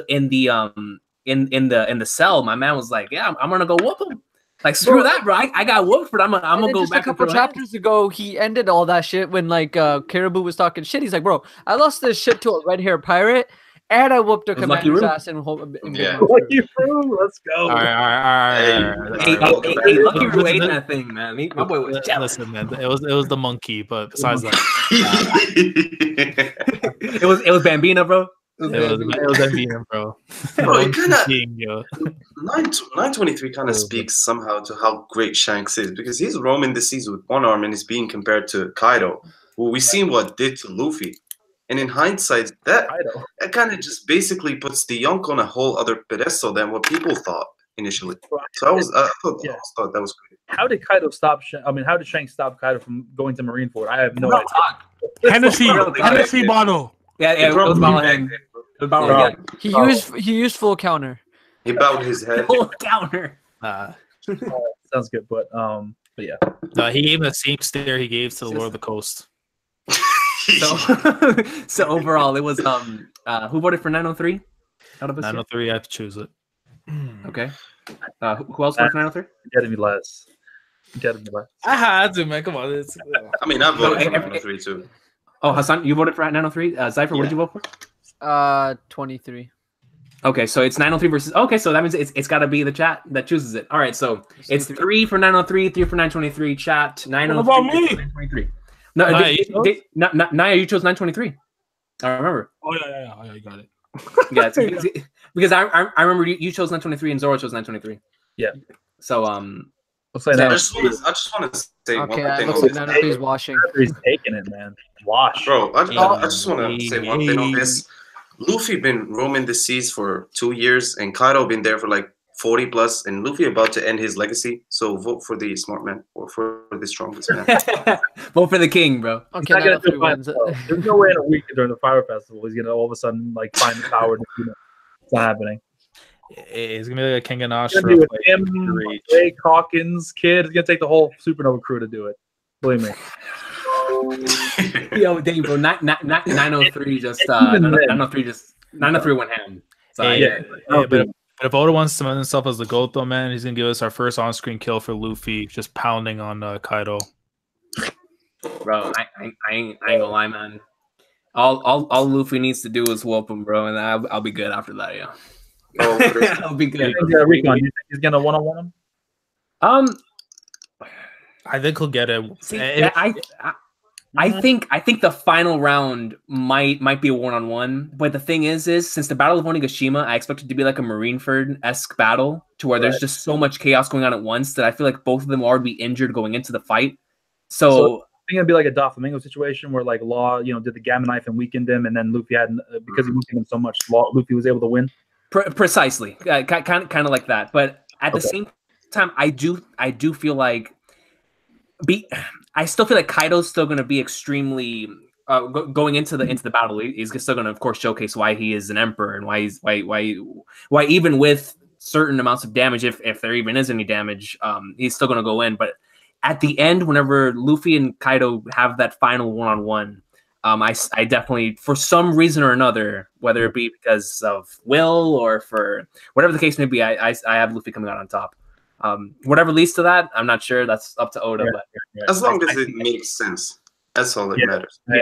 I agree. I believe in my king. In my king. All right. So chapter 903 moves on right there. All right, man. This next one is gonna hurt my heart, bro. Because I love Whole Cake, but then it's going up against Blackbeard, bro. I think 925. Let's go. Yeah, that's easy. 925. So 925 versus 902, man. I love Blackbeard too much, man, and I love the end of Whole Cake. That's one of my favorite chapters, man. Like if I were to actually make a list, I think I would have 902 right below 925. The thing that sets 925 apart is that I've been waiting 8 years to see this man Blackbeard, bro, and all I got was silhouettes and silhouettes and silhouettes, and then everything else in the chapter is icing on the cake. I'm biased, I can't lie, but it's the way it is. Yeah, man. And Thomas safe. That's a kind of raised the bar for me, honestly. But for sure. And then of course seeing Mihawk for the first time since chapter 597. Man, it was. And then poor Roger took an L. This man got belittled. Like wait, what's the two chapters? It was it's 925 versus 902. Yeah, so 925 being the Blackbeard chapter, and then 902 like when Whole Cake ended. Yeah, and the end roll, which I love that chapter so much, man. Okay, this is not hard for me because listen, I have one Yonko. And his name is Marshall D. Teach. Facts. Let him know, bro. That is my Yoko. Are you guys? Are you dumb? Like, yo. Preach it, bro. Preach it, dog. Blackbeard gang 24/7 all day, every day, bro. There's a lot of like Blackbeard slander in my chat. I love that character. Like from hype. As a person who literally studied literature and a writing standpoint, I love him from every aspect conceivable. I love him. Yes, same, man. Pirate in One Piece. Here's the thing, I hate Blackbeard, but for the right reason. Like he's literally that much of a villain that I fucking hate him. Bro, he's a man with a plan. He served his purpose then. Bro, when Blackbeard delivered his dream speech in Jaya, I legitimately made that a school project back in I think it was like the end of high school, man. Like I was like, yo, this like for literature, man. I was like, this is beautiful, bro. Like, this man just disrespected Whitebeard too much for me. Yeah, I was always Blackbeard gang over Whitebeard. I mean, I trust me, I love Whitebeard, man. Whitebeard is a goat, but Blackbeard, from his introduction, I was like, no, honestly, from when he was introduced, I can't wait to see this character, dog. Freaking Blackbeard, dude. I still want to know the question, but like when Luffy and Zoro, when they said it's not him, it's they. Like, yeah, I want to know for sure. I just thought it meant that it was Blackbeard's crew was there. So did I. I never looked into that like more deeply than like. I don't think it meant like, well, this guy has 6%. Like, no. Honestly, God, when I read it the first time, I honestly believed that. But now looking back, I was like, nah, Burge is right there flexing. Yeah, he's talking about them. But hold up. I feel like this goes into like the double fruit, man. Like I don't know how you're gonna explain that another way. And there's also like what Marco said. Yeah, thank you. Yo, just sign your speak on that. You know. Talk to them. Tell them about themselves. It is. I mean, I don't know if we're talking about the same thing. First of all, but what I was gonna say is that I finessed you on that one. But what I was gonna say is, Marco always said that Blackbeard's body is weird. It's atypical, strange. It's different. Not his mind. Saying, if you look at Blackbeard's design, he's not fragmented emotionally, mentally. He said his body. The whole theory behind that, though, too, is like if you look at the latest character design, this man's beard is split into 3. He has 3 feathers. I hate you so much, whoever's doing that. Hey, it's Hemmings. Of course it is. Look. I was hacked. Well, in order for Blackbeard to actually get, in order for Blackbeard to set his plan in motion, he needed that devil fruit from Thatch. That's what set everything in motion. That had nothing to do with his body, nothing to do with any special properties of his body. It's the devil fruit because he was like acting everything like it was okay. He was letting Ace go ahead and take the commander spot. He was laying in wait for that devil fruit, and everything from the moment he killed Thatch, that's when everything started. And that there's not a coincidence that that's the case. He even said it himself. It's like I was waiting for that fruit for a particular reason. He said it's the most evil devil fruit he knows more about it than probably anybody. Yeah, So, yeah. And plus, Thatch was a cook, so he had to go. Dude, I cannot. Bro, with all this talk, I can't wait for Blackbeard's backstory. for real. Here's the thing- Bro, the thing with that, though- Blackbeard and Akainu are about to have Yeah. some top tier backstories. Yeah. man. Like, Oda's drawing The thing with the Blackbeard thing too, right, is that in a lot of ways he perceives the Yami Yami no Mi to be the strongest Logia, even with its drawbacks.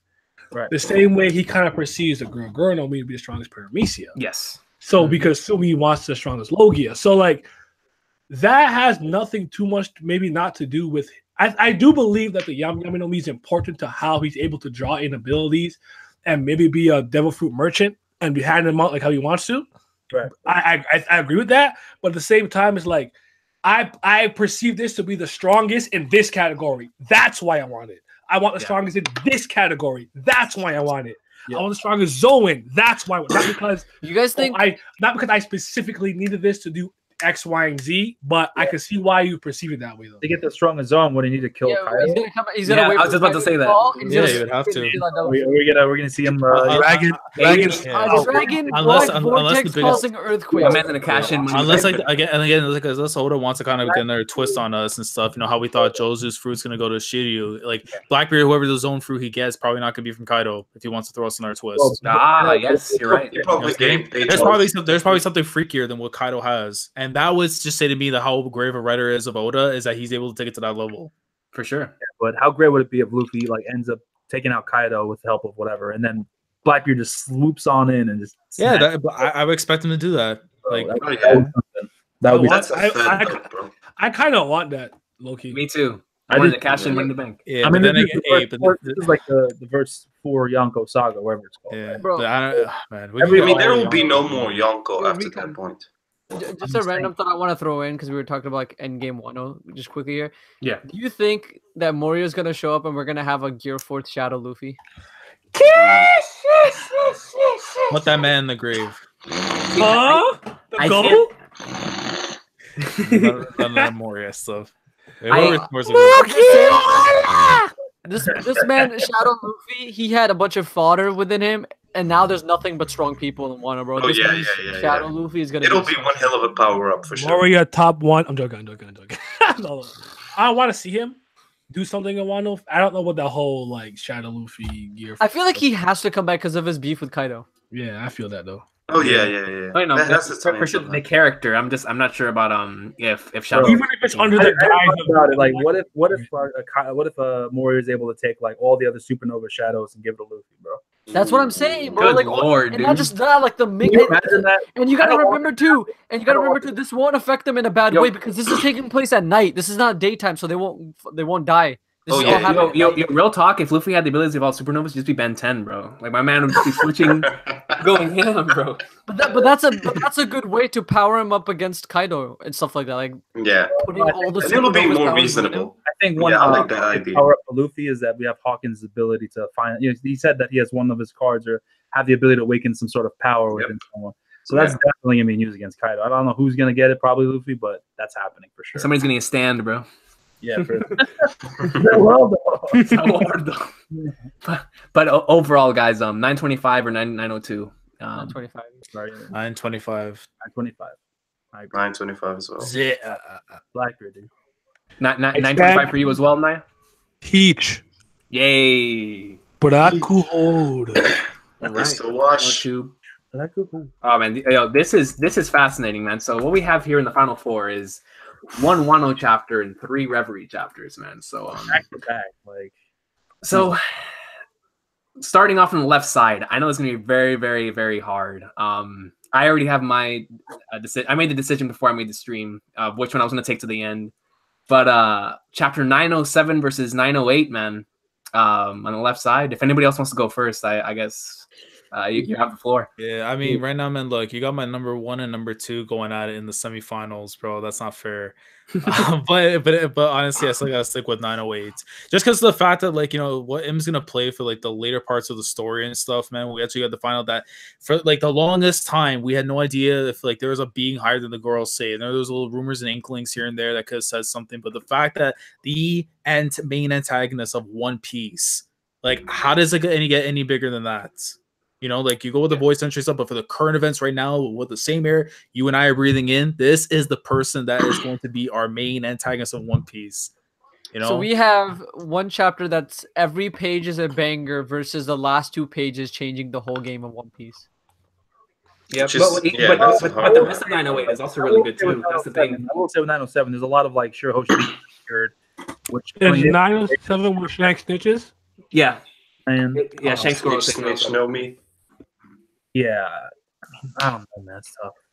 I mean, look, Rob Lucci coming back, bro. Like that's my boy. Like Yeah, I know, but 908, man. bro, 908, man. I'll tell you, bro. Like I said before, I've never thought about something as in One Piece from a theory standpoint as much as I thought about 908, man.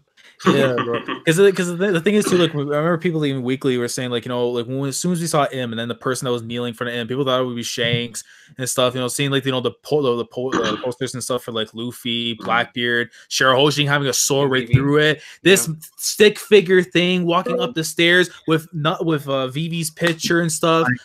For what reasons? And then the girls say bowing to someone higher than them. I'm gonna tell y'all something, right? Laz and I, we have a lot of calls or whatever, you know, talking about wrestling, Smash, whatever, right? And I brought to this man's session like 70 times since this chapter has come out. I keep telling him that every single time I see a silhouette in One Piece in all my rereads, I keep thinking it's M. That's how he's bro. Yeah. That's how much this chapter is spooky. Dude, legit. Well, when I reread Alabasta, Skypiea, Jaya, Thriller Bark, I'm always like, "Where's M? Like, where's my boy? It's the messenger Sama, dog. Like, where is he?" Yeah, right. And even just to take it further, because for me, like when it comes to like Conan, for example, right? Like they have their main antagonist, someone we have never seen before, but there's always on the side. That's how I've always looked at him, is the fact that they are such a pivotal role in the story that they won't let you get the chance to see this person. The fact that this person now exists, the threat is real, and that's like when I call him like Anokata, it's for a reason. Like, and it changed. At least it changed my perspective on the Gorosei, because I was like, man, maybe the Gorosei, like, remember back whenever they sniped Clover, like, and it seemed like they had that thing of regret, like, I don't want to do this, but if you say the name of the Ancient Kingdom, I'm gonna have to. You're getting washed. Yeah. So, and I feel like still to this day, after reading 908, I'm like, man, the Gorosei, they might be like one day we'll find out what their backstory is and why they're doing all this. But I ain't gonna lie, man. After 908, I was like, damn, something must have happened with Instant Messenger Sama that really, really traumatized them, because it seemed like they didn't want to kill Clover and they still had to do it in order to protect the secret, right? Yeah. So whenever we find out the secret, when we find out the Void Century, we find out more about M-Sama, it's gonna be great, man. But that's why I love this chapter so much, bro. It changes the perspective of the whole series. I mean, not only that, but it kind of changes how you look at the beginning of the series. And like you said, even if you read the series, that chapter is going to be stuck in your mind along the way, and you're going to be analyzing every bit that has to do with the word government. Yeah. In relation to that, so it had a lot of significance in that way. Right. And there was a section of 907 where it was built up to the chair, which was paid off completely in 908. Yep. So the payoff is better than the buildup in my mind. Plus, I mean, the whole stuff with Kuma, I just feel so bad for Kuma, man. Me too. You know, everything that he did for the Straw Hats, he basically self-sacrificed. He's just a robot. It's all building up to something, though. Honestly, there's a reason why Kuma has subjected himself to so much torture from the world government, because he's playing the long game. All right. So I think that's incredibly important with Bonnie and his relationship, and there's just so many kind of different caveats to that chapter that I feel like, as good as 907 was, 908 is just on another level. In my mind. 908. I think whenever I think of my top 10 favorite One Piece chapters, I think 908 is top 5 for me. Yeah, it's special. Fun. It's special. Yeah. I mean, like, again, my bias with Bonnie didn't even kick in. The fact, if I want to let that kick in, there's no question. No question. For me, it's 907. Understood. Right. Go ahead, man. I was gonna say the same. For me, even though I like 908 and the relevancy of it to the story, I feel like 907 was just amazing. Tell them about Garp and Rocks. The Rocks? Tell them about Garp and Rocks. Tell them. Let them know. Bro, Monkey. The hero? The hero of the Marines? Garp the Fist? Bro, come on. Let them know. The man who took out the pirates on the seas before Roger, bro? Yo, Kaido called Big Mom by her govy, her government name. And yo, don't come here, Lidlin. I'll buy you. Lin, yo. That was like, but And honestly, she was shook, bro. I She very much didn't love know none of that. I very much love the story of the 20 nobles and the empty throne and stuff. Like that got me mad hype. The first 20 that founded the world government. Yeah. That was crazy. And a lot of people don't know this, but Shida Hoshi is actually one of my favorite characters in One Piece top 10. So when Charlos came, tried to get her, and the whole thing with CP0 and Leo and Sai trying to save her, and then I don't remember his name. I call him Asgard. Asgard. When he came through and a time tied back to Queen Orihime and the Ryukyu Kingdom and stuff, I'm like, yes, this is what I need. I need this because like I met that was beautiful. I love Queen Orihime and Shida Hoshi, one of my favorite characters, and I have high hopes for her and the Reverie and what she preaches for her people and in the dream and of her mother and the memory of her mother. So like all of that for me on a personal level, it hit just a little bit harder than 908. Not that it's a bad chapter by any stretch of the means. Like every chapter from like Reverie really was hitting on a like different. For sure. It was all really good. For sure. But just for me a little bit because of my investment in her, I liked it just a bit more, basically. I feel it. Just in general, like having And Garp. having two top 10 possibly of all time One Piece chapters back to back. This is how Real lucky, talk. seriously, how lucky are we? It's just Dude, I'll never forget, like, because after 907, I was like, there's no way Oda can top this year. And I remember my inbox getting spammed when 908 spoilers came out. They were like, yo, stay off social media, stay off social media. I was like, bro, not again, bro, not another one, bro. You know it's good when people tell you to get off social media. You know it's good. Yeah. Facts. Yeah. Oh man, but yeah, dude. You guys are being absolutely factual, man. 907 is a phenomenal chapter. It's I guess it's the same thing. Like it's just personal reasons that puts one over the other. Like 908 for me goes over just a little bit higher. I'll tell you what though, man. On initial read, because 908 became my favorite progressively throughout the year. But initially, when I first read 907, the entire day my brain melted after seeing that Shanks panel. Just trying to think of all different possibilities of why it is that happened. Like I was already messed up emotionally through all the Meals Guard stuff and everything else that happened in that chapter. But that final panel with Shanks and the Gorosei, bro. I got a certain pirate I want to talk to you about. Like He needs the handle. Bro, the handle. the handle. Dude, what's that called? Shanks? Just seeing Shanks in general always gets me hyped. But when you see Shanks in the room of the Gorosei, bro, you're like, what? Like, Yeah, what is bro, going with on the here? cloak on, Like- covering up, What- bro. Like, Like, what are you doing here, bro? Are you serious? Like, why are you Yeah. here? I was so. And how did he get there in the very Bro, first place? and it's like, yo, like in calls, like Recon, we always say, man, look, if we ever get a moment that Dragon sits on the empty throne and Shanks just walks up and unsheathes a sword, bro, like that's the moment I jump out the window. You know, I'm gonna finish the I chapter. swear bro. to God, I might not I'm finish the coming in chapter. seppuku, bro. yeah, like I'm not making it alive the other On year. site. That's what's happening. Oh, but dude, all right. So let's go ahead and go votes from because this one's actually pretty equal between us. So Laz, what is your vote? I still gotta take 908, man. That's my chapter of the year. Hassan, 907. Naya, 907 Garp. Zoro, 908. Zypher. I just had a flashback to having a 13-hour conversation about 908. So 908. Okay, and then I also vote for 908. So there's 4, I think that is for 908s and 2 for 907. I cannot believe that 907 got because 907 was the number one by far when it came to the poll rankings that I initially did for this, and 907 was also the chapter that broke Reddit. So Yeah. but you know what? Two amazing chapters. They're both. I mean, I'm not mad. level. So Yeah. all right, so chapter 908 moves on from this one. And then we have chapter 903 versus chapter 925. Who wants to go first for this one? I'm gonna go with 903, just off the fact that for 925 is still a phenomenal chapter, definitely. Yeah. I did have some weird nitpicks with it, and it comes towards like I say like the final page itself because Oda this year definitely his art is becoming amazing. I guess the way his double spreads have been hidden, but I've noticed this recent trend with his double spreads have kind of annoyed me a bit, where it's like he has like the side panel where you got the stuff with Shitamaru and then like Kinemon, like the dialogue talking about their stuff, how like they've been missing and everything for so long, and then getting to see the king and queen like right beside it. I really did feel like it took me out of like that moment with Shitamaru and Kinemon and focused more on the king and queen because everything was coming back in like that double spread. I think if he had separated things a little bit more, just the flow of the chapter towards that end for me would have had been like a lot better. But that, and like I feel like 903, just the pacing, everything in general with that chapter, and then of course culminating to Luffy, being now on the same tier, whether we agree or not, from influence, power, or whatever, he is a fifth Yonko in that sense. We're just getting to see now where the world is starting to shift and everything, right? Like 925 is obviously the outside stuff we're going to see, but I still got to take 903 just to say too that 903 I have higher than 925 in my top 10 chapters. So okay, Hassan. Personally, I'm gonna still go with 903 again because it was a breath of fresh air coming off Whole Cake Island.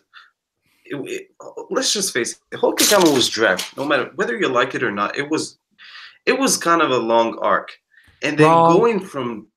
I'm joking. Talk your shit. But then again, like I said, it was just an amazing thing to see how Oda could write a transitional chapter, which later on it was kind of classified towards being a reverie chapter. But that to me was kind of a real. It re-sparked my love for One Piece, and that's why I'm still going for chapter of the year with 903. For sure. Naya? Wait, 905 is the one shot? No, 903 versus 903 versus 925. Which one's 925 again? The Blackbeard. Teach. Yeah, it's Teach then. I feel you. I swear to God. There's like listen. As much as Luffy is my MC, he's one of the few main characters. Anytime he pops up, I never cheer against him. I want him to win. With the exception of when he fought Crocodile. Crocodile might go. But it's other Crocodile. It's like when he shows up, I want him to win. But even like when Teach pulled up on him when the impel down, I'm like, yo, it might be Teach season. Like I need Teach to hit him. I need that kudos. I need that. Like that's what I need. Like Teach is my boy, So Teach is my Pirate King. Future Pirate King. So like for me, there is no actual like 903 is a better written, more hype chapter in the sense than 925. But it's for me like in terms of personal bias and personal investment because I like Marshall D. Teach that much. It's like I gotta go with Teach because I didn't see it coming to the way it did with like starting off with Gecko Moria into him trying to save Absalom, into seeing Shiryu on his Aturia gimmick with the invisible sword and whatnot. You can be like Saber and Fate, stay like all that. I'm like, yo, this is gonna be hype. Like I can't wait for all this to come full circle. So for me, it was great. I love that chapter a lot, and his bounty to me made perfect sense. This is a combination of many things that made me go, yeah, this is it, Chief. Hey, for sure, bro. Zora. I 100% agree with that, man. I'm a little biased in the sense that Kobe showed up and and the Sanji bounty thing. But all joking aside, man, I don't know. 903, I don't know. I get it. Like I'm not trying to be a hater, right? I'm really not trying to be a hater. I just don't think he deserved that bounty. I just felt like it was just inflated and premature. I know everyone disagrees, but for me, it just felt like it was a moment. Like Oda knew that high number was going to get people excited. I have one question for you. One question. Yeah. If you, as the reader, consider everything you know about Luffy in terms of bloodline, all the way to every accomplishment he's ever accomplished, and everything he's done for every island, do you personally think it's overrated or too high? Or do you think if you were just a person in the world reading the news coup, you're like, why is it so high? Which perspective are you coming from? I understand why Morgans would think that he would deserve that bounty. Because of the situation, like you beat two of Sweet Mom's commanders, as far as he knows, fairly in a straight up battle, which wasn't, but in a straight up battle, it seemed like he beat two commanders, right? It seemed like he walked into Big Mom's house and just trashed the place and left with ease, which it wasn't easy. There was a lot of luck involved between getting in and getting out, and everything that seemed to happen seemed like it was casual for Luffy in a sense. And from Morgan's perspective, I mean, considering her stature, it made sense that he would give that number. But as someone who knows the details and the context of what happened, obviously he didn't deserve it. I mean, so you think, from your perspective, you think it's too high? I understand way too high. I would have been happy with 1 point, a little bit higher than Katakuri's. Fine. Maybe like 1.1 billion. But 1.5 and declaring him a Yonko when the guy really doesn't have any territory, barely has followers outside of, his crew, which people don't even know about, the Grand Fleet. No one knows about it. So what is he basing it off of? Just what happened in Whole Cake? It just seemed like a big jump from his bounty tripling overnight. It just felt way too quick. But all things considered, I'm not hating too much on it. It was still an entertaining and great chapter. I still loved it. Because you said a little higher than Katakuri, so at the very least, you still think he's worth a billy. I think so. Okay, so I'm okay. I'm okay with that then. In that sense, I'm okay. See, Zoro, just to counter for a sec. I feel like Luffy was kind of getting the shorter end of the stick throughout the series. Throughout certain moments, whenever his bounty was supposed to get an increase that should have been much higher than usual, I feel like he was always getting the short end of the stick. So I feel like this was just the payoff of all those times you've got the short end of the stick. Because to me, if I was up there writing the bounties, I would have given this man $1 billion after he went to Impel Down and Marineford back to back. Like I would have been like, screw that, this guy's got to go. Screw him, bro. So that's fair. I mean, with Enies Lobby and everything that happened, and him basically, doing as much damage as he did to major government facilities, that makes sense. But we're talking about threat that's different from what I think his actual power is, and that's mainly what I'm talking about. Because I don't think he's quite on that level yet. Because I don't think he's as strong as Katakuri. And yeah, even the Doflamingo fight, he needed Law's help to win that one. So it just feels like, I just want to see Luffy win a fight where it doesn't seem like he's just given a hand. Strong, but he's strong. Yeah, that's all I'm saying. But yeah, all things considered, I just feel like with the Blackbeard stuff, I just like Blackbeard so much as a character, and we rarely see him. We've been seeing Luffy for how long during Whole Cake? It's been Luffy season all day with Whole Cake. So by that point, I was done with Whole Cake, and I wanted to move on to Wano. So at that point, I was just out of it. But with Blackbeard and seeing him and seeing the entire crew, Shiryu and everything, it's just refreshing to see the rest of the world, especially after spending so much time in one place and seeing other places and what's happening. And it was just much more interesting to me overall. So I have to go with this chapter over the Luffy chapter. I'm sorry, but that's just me. I'm biased. I know. I got you, bro. Zypher, man. Chapter 1. When you become a great pirate in the future, return that hat to me. Chapter 903. Luffy. Finally, time for us to meet again. Yo, Zypher's the GOAT for pulling that out. Well, they're gonna meet soon. That's facts, man.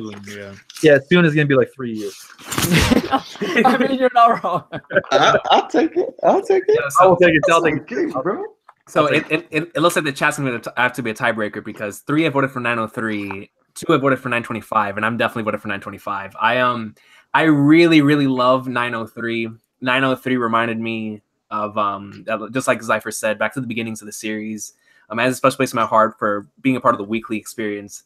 But the way that I feel right now, especially since 925 just recently dropped, even though I slightly prefer Luffy, because just like Naya said, he is my MC, Blackbeard in general is one of my favorite things. Just before Luffy came back to being probably my favorite character in the series, Blackbeard for years had that spot, man. Like Blackbeard has always been that one constant in One Piece that no matter what happens, whenever he gets brought back into the story, his name gets brought up, anything to do with his crew. I remember whenever Lafitte pulled up at Marijoa back in Jaya, and I lost my mind, bro. I was like, yo, who is this dude and what is he doing? And right? Like, who do you think you are? Go home. I was like, bro, this man, Blackbeard's my GOAT, bro. I was like, oh, man. So I'll tell you what, man. I really, really love 903, but 925, after waiting all those years to see Blackbeard, it was just that one panel sold it for me. And then, of course, in that same panel, we find out that the Rebs duked it out with 2 admirals, man. And then the rest of the chapter was amazing. You had a Perona in both the cover and the actual chapter. You had. I saw that post, Laz. What are you talking smack about Perona, bro? You be careful. Right. Am I? I think I'm speaking facts. Bro, you gotta be careful. Take away that DLC. She's nothing.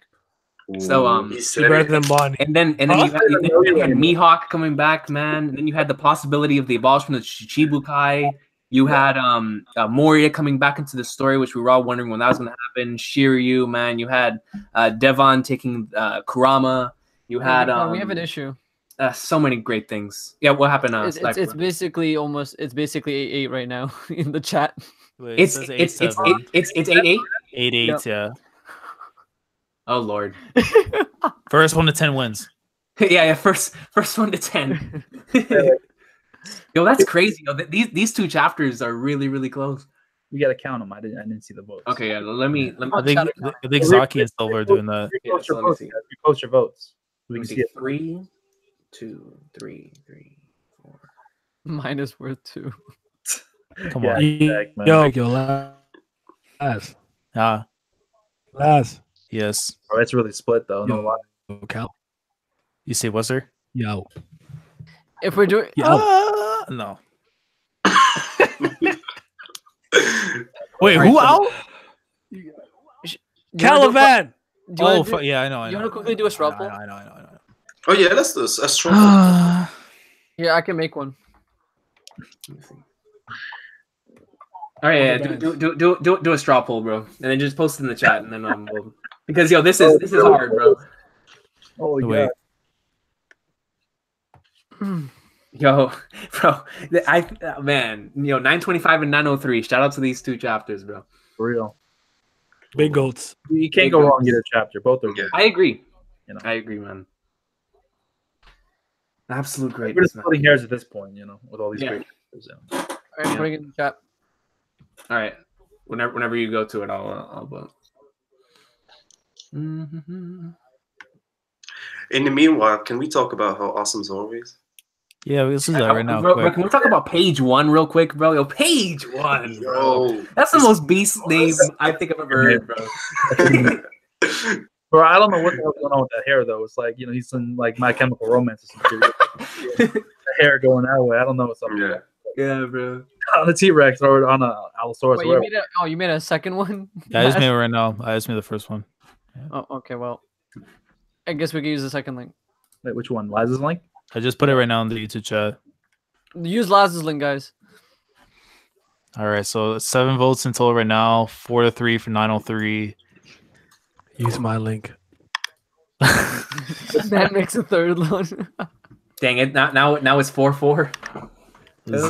Dude, this is crazy. 7-4. 925 is leading right now. 7-4. It I'm is. talking about. Hold on. That's what I'm talking about. All Whose right. link I'm getting my Believe in your hopes for? king. Yo, where's the 903s at? You guys are not voting. Bro, it's over. Now they're voting. It's 7-5. People are not 8 to making 5. Come on, coach. counts. I see you guys out there. making fucking- 8-6. Come on. 6. Stay. Come on, bro. This is bad. 903 game. Come on. Oh, Come on. Let's not do this. Yo, 9 to 6. 9 to 7. 9 to 7. Come on. Come on. Comeback season. Come on. Yo, 925 gets to 10, bro. That's it, bro. That's game, bro. Come Come on, on. guys.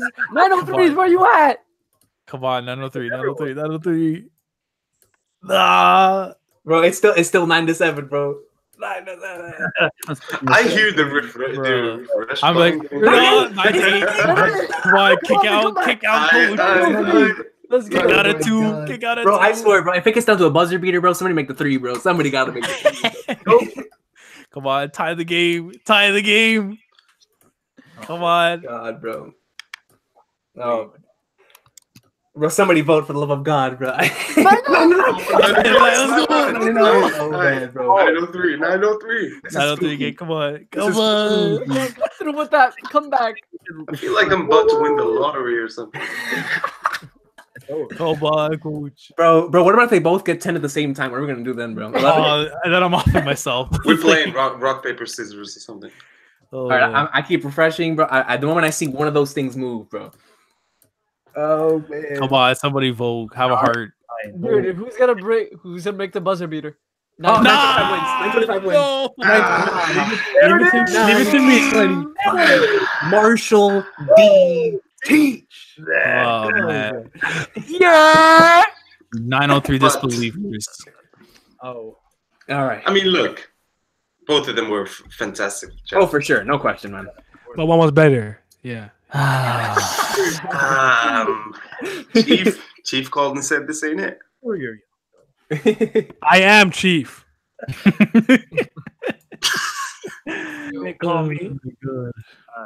What's this? What is Zaki like a 10-10?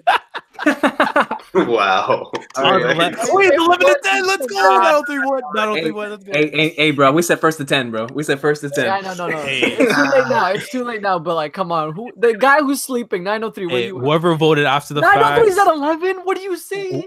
Wait, whoever voted after the fact. I hope a crow shows up your window. Yo, How is 903 gonna win too late? Yo, bro, you know what's gonna be, bro? It's gonna be dude that got shot in today's chapter, bro. He's gonna step in the window, bro. Here's the CP0 member. Bro, Yeah, that man got was smoked, bro. minute. I'm still going with that guy as a member of O'Hara, but regardless, Oh, come on. Hey, come on. But regardless, Come on. So the finale, bro, the finals, the One Piece chapter 2000 One Piece 2018 chapter of the year finals is 908 versus 925. This is crazy because these are my two favorite chapters of the year.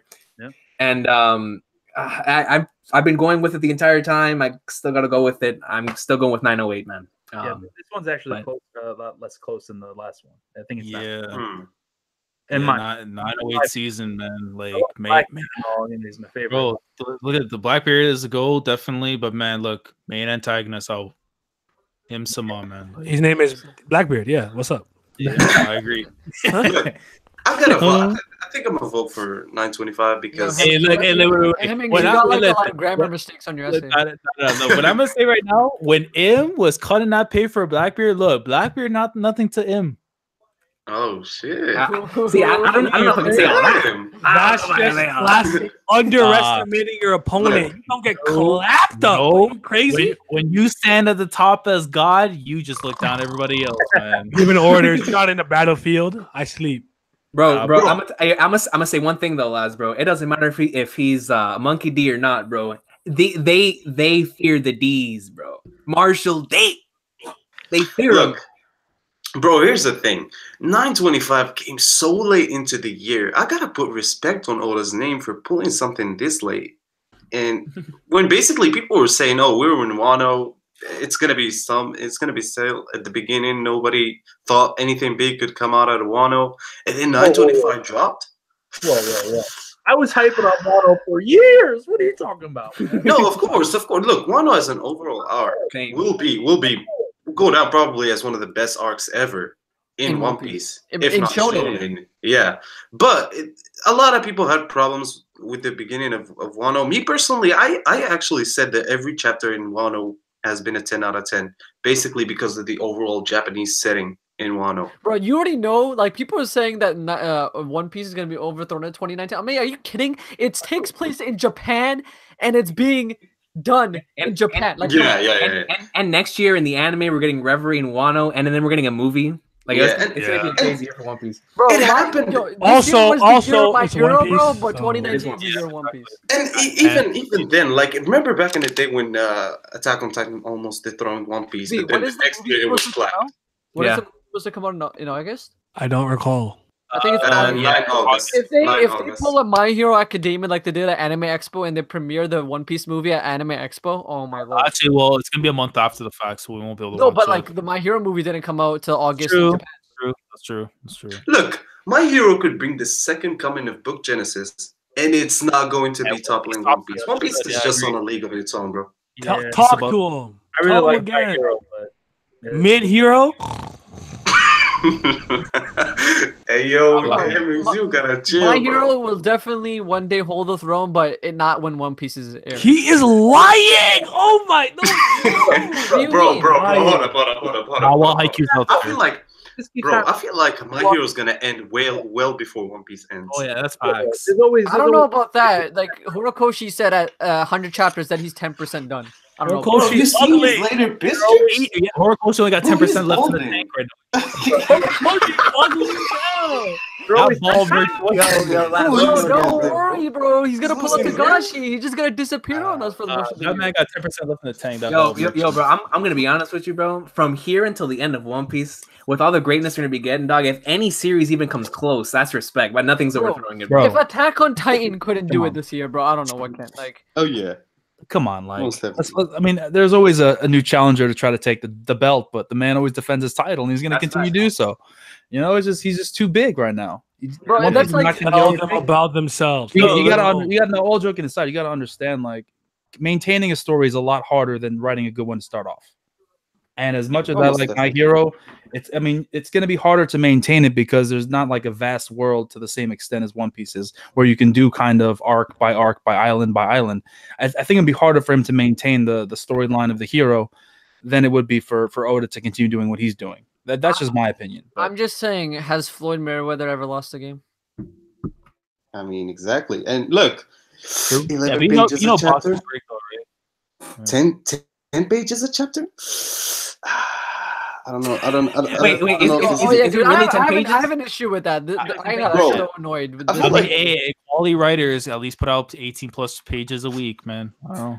Yo, I haven't Togashi writing entire light novel chapters. Yeah, I'll take All all I'm gonna say, and Recon, you might appreciate this, or someone might appreciate this, but Kingdom's gonna be that next big thing, man. I just feel it. I feel Convinced, it. or somebody translated English already. I know. I feel like if Kingdom had a very good anime adaptation, That's the thing. yeah, like it would. And English, Bro, If Bro, the movie, if the live action we as a movie community slaps, would push that agenda so hard. it's such a If it popular ever- series right now. It's such a popular movie. and without anything, like it's getting a Right. live action movie now, but No help. It's one of the best selling in Japan, and it doesn't have anything good like outside of the manga. Look, I'll give my I will kid s- needs to keep prosper. I don't. I will say Wait. this, when Hold it on, comes- hold on. yeah, go ahead. Anime is not superior, huh? Wait, All right, shut up. hold Alright, on, I'm getting you out of here, sir. Bro, The anime kind of raw. What I'm talking about superior anime, I'm talking about bro. Berserk 2016. The anime different. Hit different. I'm sorry, Hemmings, but you gotta go. Yo, if I have a stroke, my bag, Recon. You're good, bro. Hey, I'll call the cops for that guy. No, but what's that called? Yeah, man. On a serious note, like, and I know a lot of us have probably been in the community for a long time. We remember how crazy like the whole big three era, Naruto, Bleach, and One Piece. And then when we got to Strong World, aside from Marineford, it was really Strong World that set One Piece apart from the rest of the big three. Yeah. But after Marineford, after Volume 61 dropped, One Piece really became one, and then like everything else hasn't been the same since. Right, But the thing is Attack on Titan came so close one year, and the thing is Attack on Titan right now, whenever I go ask people that just recently got in the anime, they always say like either Attack on Titan or Naruto got them into the series, and neither one of the two can touch the king. Naruto did it 1 year, and that's because it was whenever Toonami was coming out with Naruto, so it was really popular over here in the States. And then in America, in Japan, it was in the Sasuke retrieval arc going into Shippuden. And that was the only time that any series in the past 21 years has taken One Piece. No. There has been. There was the ending of Death Note. And ever since Death Note ended, there hasn't touched anything since One Piece.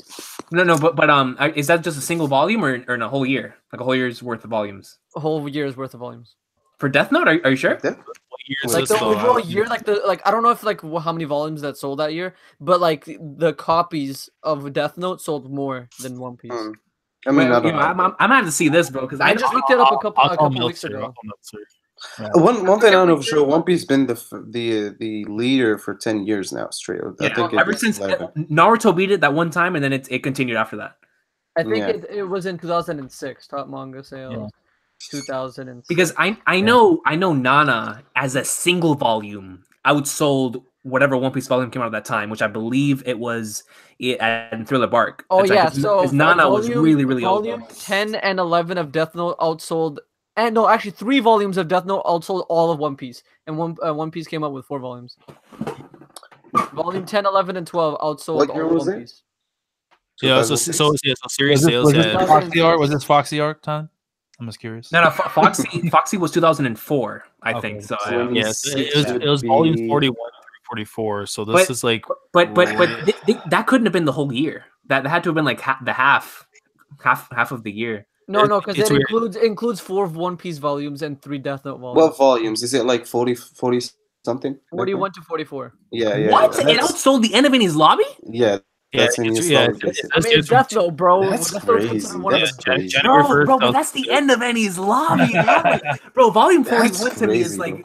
it's different, biblical, bro. That nigga's goat. Dog. Yeah, but again, like you said, I mean, I think Oda's even said it. Like One Piece didn't hit even then. One Piece started hitting when Stronghold, like you said, when Right, Stronghold like hit. even in the States, especially, like Recon might remember this, but back when I first started doing my channel, One Piece was the little brother of the community. It was. It wasn't even like this. It wasn't even close to this. People were overlooking it. The big channels were the Naruto channels. Even Bleach was bigger. And Bleach Dragon was Ball. bigger.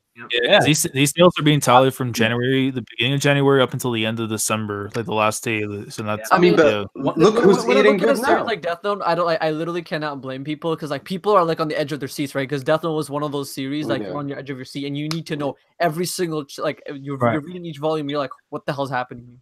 Yeah, but what I will say when it comes to One Piece in our community is that I feel like in Japan since Alabasta, it's been like the top dog. Right. But worldwide though, after let's just say from Marineford coming out in the anime from like 2010 up Right. until whenever Tsunami brought back One Piece, which was whenever it was Dressrosa was going on for us in the manga, that time period right there from 2010 to 2014 was huge. Like especially after Naruto ended, a bunch of Naruto fans were like, "Oh, let me find something else to watch," and they started watching One Piece.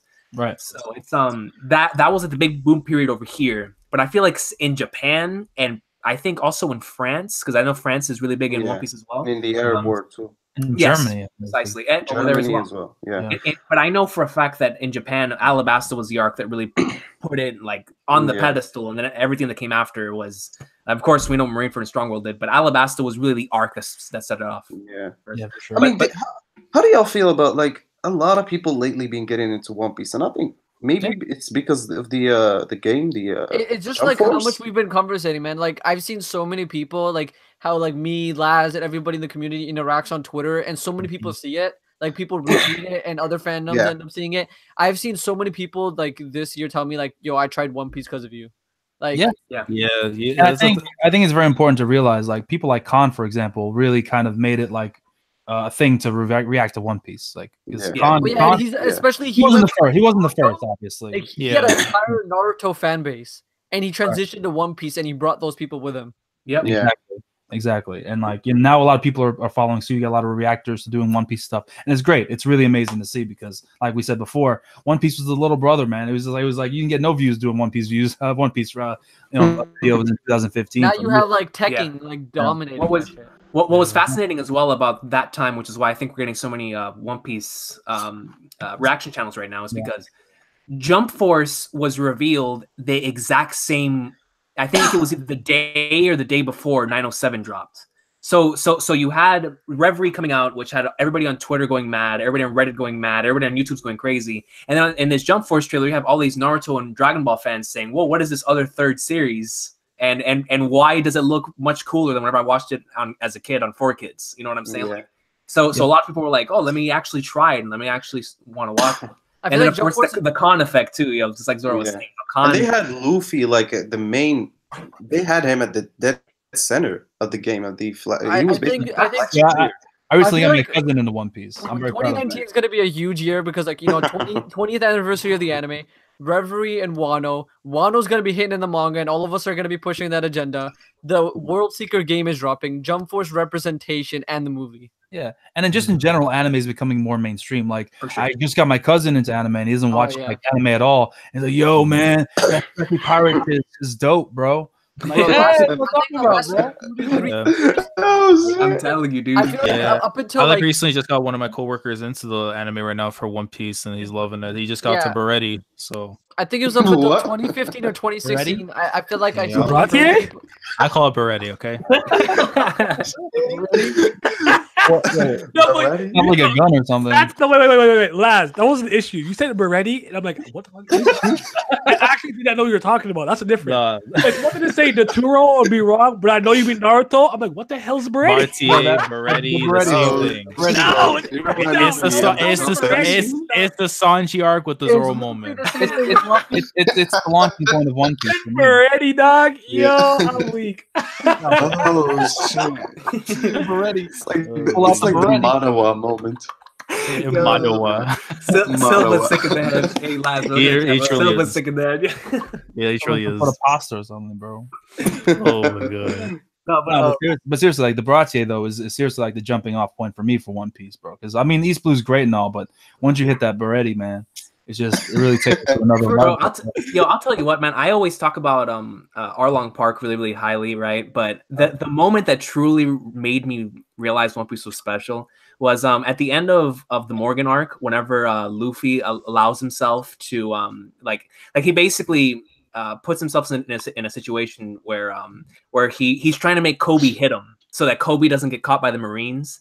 That moment set apart One Piece for me because I had never seen anything like that before, especially at that time. Right. I was like, yo, this is my MC right here, man. And from there, it honestly just went uphill. I love that scene in the anime. That's like the same episode or like I think maybe the episode before, or maybe the same episode. I can't remember. But like the episode when I see Zoro say when where he says like Luffy says something. I can't remember exactly the phrase, but he says, "All right, my captain." Like he says something like that, and I was like, "Yo, this man's already putting respect on his name." Like we're already like.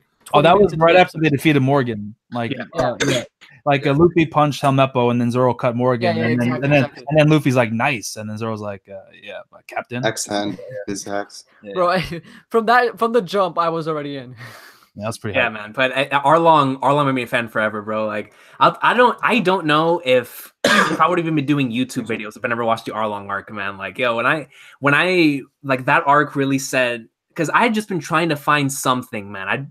Anything that could really immerse me in like as a series. And when I saw Baratier and then Arlong Park, I said, yo, this is my series, man. Like it hit on a different level, bro. Freaking when he says that, don't touch my hat, this is my treasure, and he puts it on her head, and then bro. The walk to Arlong Park, that's legendary. And then when he gets there, my man says, which one's Arlong, bro? And then in the arc itself, Luffy recognizes his flaws and say, I can't do this, I can't do that, I can't do what I can do is whoop you, bro. I can whoop it.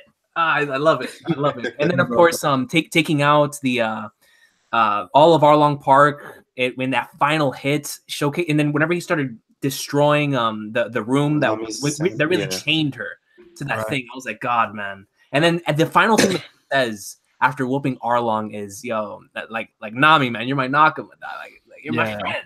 That was really good. Like seeing the backstory with her with the paper, like the bloody pens and stuff, and then seeing Luffy just destroy that shit was pretty hype. It was really good. Yeah. But it's funny, the opening, literally the first time I saw the opening, that was the moment I was hooked into One Piece.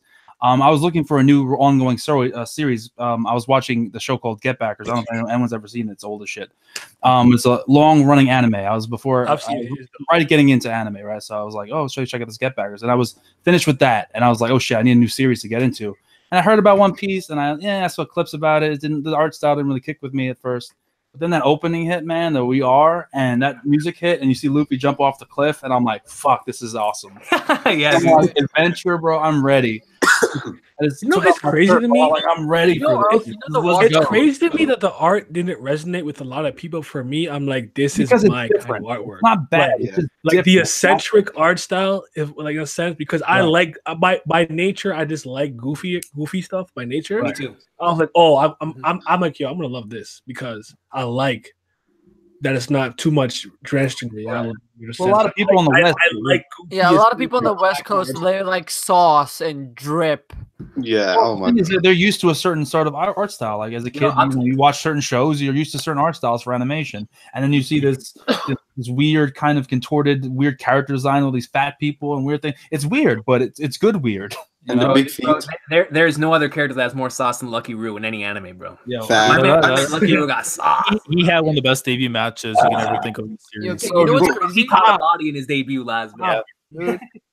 You, Drop you the know what's crazy? body. You know what's crazy though is the walk to Arlong Park doesn't exist in the manga.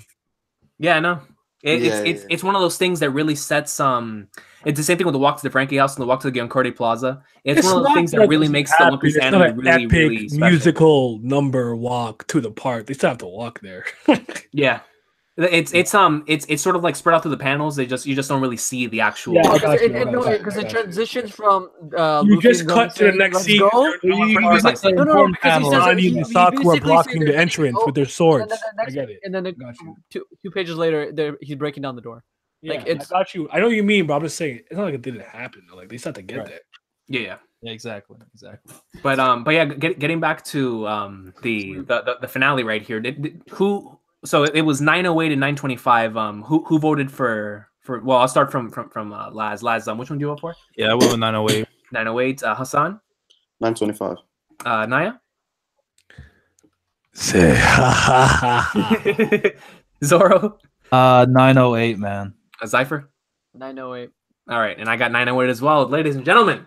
And well, actually, hold on. Let me ask the chat real quick. 908, 925. I know y'all voted earlier, but I just want to double check, make sure with you chat.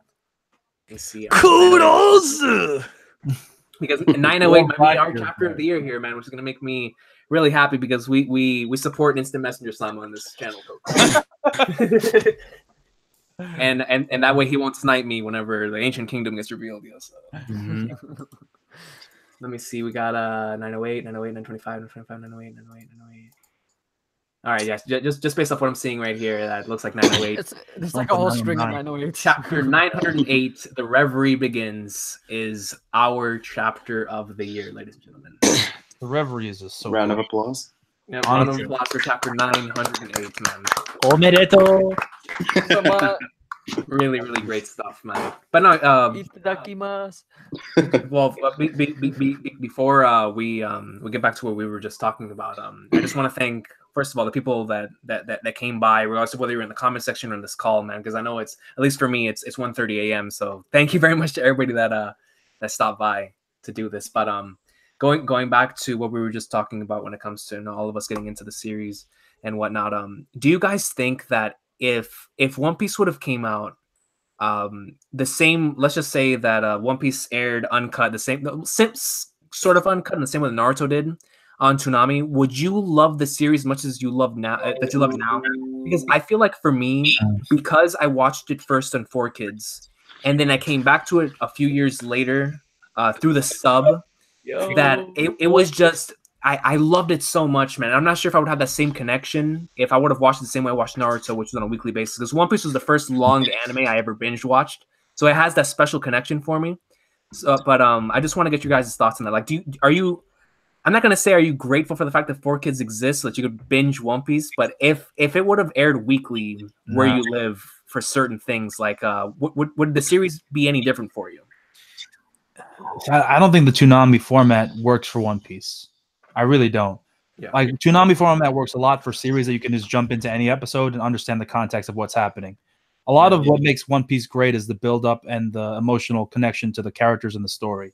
And if you just jump into a random point, it's not going to have the same emotional weight behind it as when you're watching and growing with these characters. So I just don't like the Toonami One Piece connection. I just don't think it works for the betterment of Toonami. And I'm not going to ever say anything positive about 4Kids. So there you go. Hey, except for the rap. The rap is fire. I still think the rap is Yeah, no. Dreaming. Don't give it up, Zoro. Dreaming. Don't give it up. Solo dreaming. Don't give it up. No, not Solo, bro. Yeah, Not Give Solo. it up, give it in up. my nightmares, I can just see the lollipop that Sanji has. Hey, there's one thing I'll give credit though to Sanji and the 4Kids stuff, bro. That voice actor kind of go. Yeah, that's facts. That's facts. Worst. Oh my god. Yo, real talk though, man. There's a couple voices in the 4Kids that really fit. Like I really like Zoro's. I really love Vivi's. Yeah. I was scared you were gonna say Sanji. What's crazy because Zoro's is actually by Guts is Mark Ryerson. I believe he voiced the Zoro in the 4Kids too. And then Wait, who's was it last? You remember Guts' voice actor Mark Ryerson? Yeah. Oh, in the 97 dub. I'm pretty sure he did voice Zoro's in the 4Kids. Oh snap, bro! I never pieced that together, dog. Yeah. Hey, those are two goats being voiced by one man, right? Yeah, as it should. That's true. Recon. Shout out to Smiley. Smiley just left behind a super chat. Thank you very much, Smiley. She says, "Thank you all for the amazing stream. It was very fun. One Piece is seriously the best. Have a happy New Year, everyone. You have a happy New Year as well, Smiley. Thank you, yo. Same to you, And I agree. Smiley. One Piece is seriously the best. And this was a lot of fun. This definitely was an amazing stream. Wait, Oh, sure. Wait, Yeah, what's up, bro? Oh God, he's gonna say something dumb. no, no, I'm not. No, I'm not. Just because Recon said something that like I kind of like want to just add on to. I didn't like the Yeah. 4Kids One Piece like that. Okay. I don't have Toonami out. I didn't have Toonami out here in North America and in Canada the same way that you guys really did. But like, One Piece is one of the very few things that followed me through many phases of my life. When I'm 25, I got 3 was Canadians. 11 when I started One Piece. I was a Yeah. kid, Mhm. preteen, teenager, adult, young adult. It's followed me through so many phases of life and remained relevant, remained consistent, and withstood the test of time.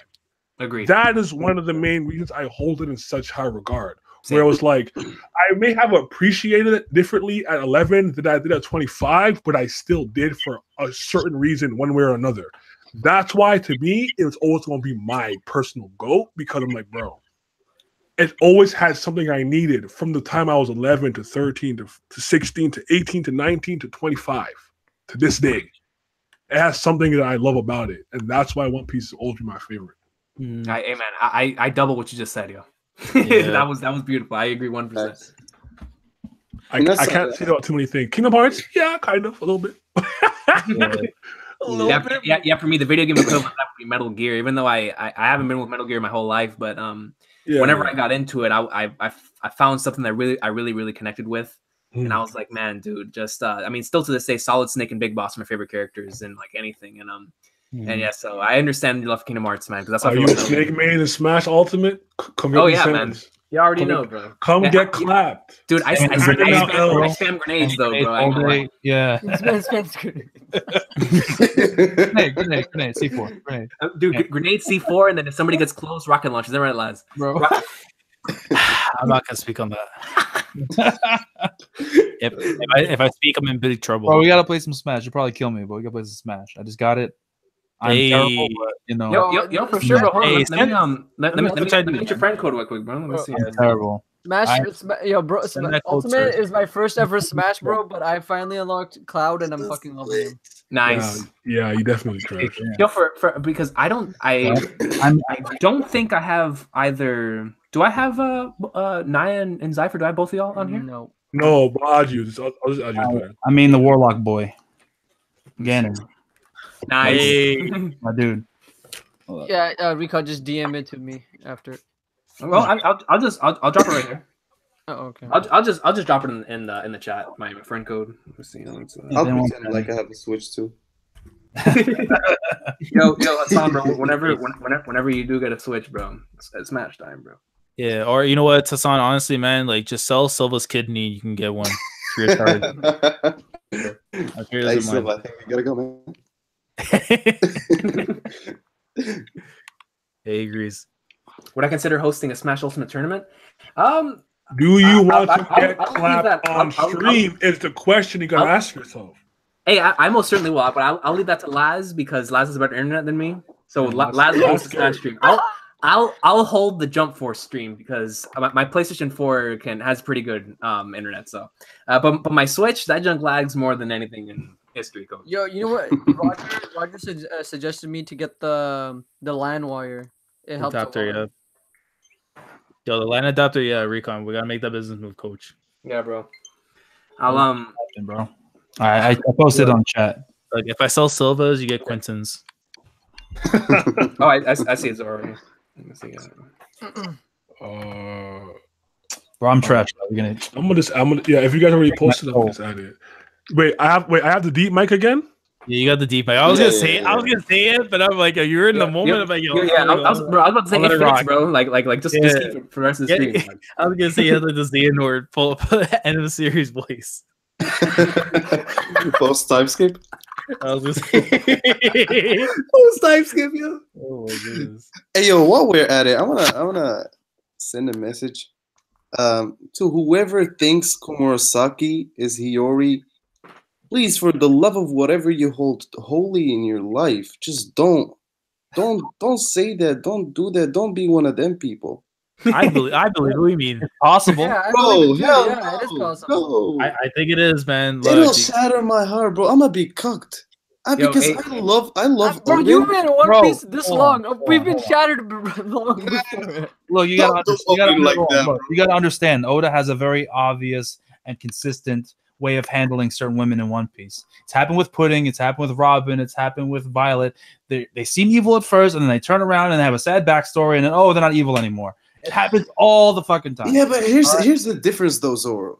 She's a prostitute, bro. Like, there's no going back from this. I'm not accepting that, bro. I'm sorry. I'm flat out sorry. Hey, But hey, that- hey, that's hey, what man. makes it more sad. Bro, Hey man, a certain character and There a might be certain other series that we love, yo, that starts with a T. bro, and- look. Still untouched, bro. Hey, Look, hey, hold hey, on, hold on. there's certain goats It would in make that sense- series that it are would make also. sense. yeah, that's facts. Let me say, it would make sense if she needs the money for a particular reason to take down, to take down the fucking Shogun, right? If she needs that money so badly, and the reason why she's been prostituting herself essentially is to get the funds needed to take him down eventually, maybe fund a resistance. Maybe that would be her justification for doing it. I'm not saying that's what it is, but I'm just saying that there's Hey, possibilities there. Bro, you know what, Zoro? You know what? Our goal has money from a winning gambling and stuff. It wouldn't surprise me. Ends up, dishing that money over. That Buying caught her, me off guard, bro. I was like, yo, my boy Zoro gambling out here. Yeah, hey, Victor, my boy got the bag. He got that super max deal. He about to spend Bro, on I'm saying, commerce. like, he can see into the future, bro. That's how he won all that money. Yeah, that's exactly. That's He opened that that's the other goal. eye. He opened that other eye, and he saw the card. Hey, bro, but all I'm gonna say is it'll be a hard pill to swallow. I'm gonna be like really bothered by Hey, it in my day-to-day life, bro. Hey, Hassan, what would you do if she pulls a Tsukuyo though, man, and just randomly grabs some kunais out of her thigh and just starts going ham? Man. like yo, she pierces Orochi with a kunai, bro. Like, wow. As we should. How do y'all feel about Orochi? Do y'all feel like he's really, because a lot of people have been saying based off his character design is not going to be that strong. I love his design, bro. I love his design. I mean, I do too, to be honest. I feel like it fits. It does. just fits. I literally choked, bro, when I saw that dude. You Dude, I know, was he- dying, man. I was like, this is so Oda. And the team. Bro, I'm like, this man just pulled the rise on yeah, us again. he might look trollish, but I think he's gonna be fearsome, man. For sure. Honestly, I Dude, don't know, bro, whenever you have a conversation like that with CP0, like you can't be trash. you have to have at the very least a certain will for like inside, bro. That's gonna force you to do. Bro, this man shot him on sight. Like the moment he said something wrong, my man Orochi just popped him. I was like, relax, bro. You're just having a conversation. That's true. So, but yeah, man, I mean, that's like really exciting. If he tried shooting at Lucci, though, that would have been a different story. Bro, the fact that he said those lines where he's like, I am not scared of you, world government. I got Kaido on my back, bro. For real, bro. And he had that Yo, event. that had me dead. Bro, bro. he legitimately said, "You can bring your entire army. I have Kaido." Yeah, So, on Avengers. I'm some I Avengers. feel like though. we have a whole, Just high off the power of Kaido. we have a whole, dude. That's all he's got to say. I'm telling you. Yeah. Yo, but when it comes to going back to what you just said, Zoro, when it comes to the CP0, because Right. if Lucci would have been there, probably would have been a different story. But I feel like these dudes right here, the ones that have question marks that we don't know what their names are, I'm really excited to see what Oda has planned for them because they're obviously important. They know a lot, and so I'm wondering what exactly they are going to do in the story because Oda consistently will not remove their masks, and they obviously have a lot of power, and they're really deep into whatever's going down here with the government. So I'm excited to see what we're gonna get from these dudes. And I'm still saying the guy on the left is from Ohara. Hey, it would not surprise me. Hey, Robin's father. Hey, it could be. Robin's father. Wow. But I don't know. There's just always something about the tall one in I'm just saying, though, CP0. like, First time I saw him, I was like, "Oh, this guy's from Ohara, bro." I just thing is, like, I don't know, man. Like, I hope that there are no other spandems in CP0. That's all I'm gonna say. You know, I really do. Is this random in CP0 now? Yeah, he is. Yeah, he's the Lucci's laptop. We saw him at the end of I'm just Dressrosa. saying, like, I don't think these guys are gonna be all spandems, but I'm not getting myself too hyped because I'm worried that maybe at least a couple of them might be. Like maybe Lucci's one of the stronger ones in CP0, which would be kind of disappointing. But here's the thing: it's like we could see all these guys like be powerful as hell, but like, are we really gonna see Rob Lucci be toe to toe with Luffy again? No, probably not. I don't feel like that'll be ever the case. but There might be a Marineford type situation where they clash again. but I don't think Yeah. I don't think it'll be like a one-on-one like serious thing like that. You know, I'm just waiting for Buggy's rise to Yonko. I can't wait. Man. Dude, I actually genuinely think it's gonna happen though. Oh, me too. Oh, I've been saying it for a long time. You know, like when we get to the end game, bro, Buggy will be up there with Luffy, bro. Bro, just There's no question, bro. Luffy, Law, Kid, and Buggy. I'm okay with that. No, where's my boy Marshall, bro? Where's the teach? Oh yeah, He's gonna be the king though. bro. Hey, I like where you're going with this. I mean, Okay, the I like reason why I don't say teach is because in my headcanon, the current Yonko have been defeated before they go into the final war. Even Blackbeard? Yeah, I think the One Piece reveal is gonna happen, and the final showdown between Blackbeard and Luffy is gonna happen on the island of One Piece, and I think the final war happens after that. Okay. In my headcanon. I'm still of the mind that Blackbeard will be the first one to find the One Piece. I really do. We won't see would it for a love that. long time. Yeah. Personally, I've never been a fan of the theory of Shanks dying into Blackbeard. It just seems way too obvious to me to actually happen. But that might Sometimes be the obvious thing is what happens. Yeah, he's gonna put that boy on the poster, man. You know, it's like, you know, there's a reason. I think I mean, Shanks has a scar from Blackbeard, right? There's a connection there. There's a history there. Yeah. There's at least going to be a confrontation. Doesn't mean No that he'll question. die, but there's going to be something. Of course. You know?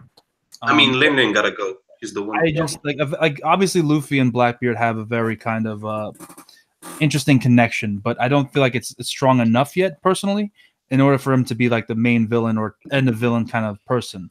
So I feel like the death of Shanks could be that trigger that really pushes Luffy to want to take him down once and for all. Yeah.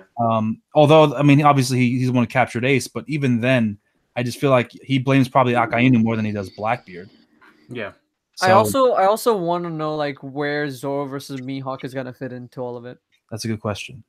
Like I literally have no idea where it possibly could fit in. And like I always imagine it would be like, okay, these two go off on their own to like an island, an abandoned island, and they completely fucking annihilate that island, which is just the clash of them. Just, Yo, like, listen, Zypher, I know you also play Call of Duty, bro. So I'm really that's the same reason I'm excited for Usopp versus Von Augur. Because that junk is going to be the greatest quickscope match of all time, dog. I mean, it's going to be fun.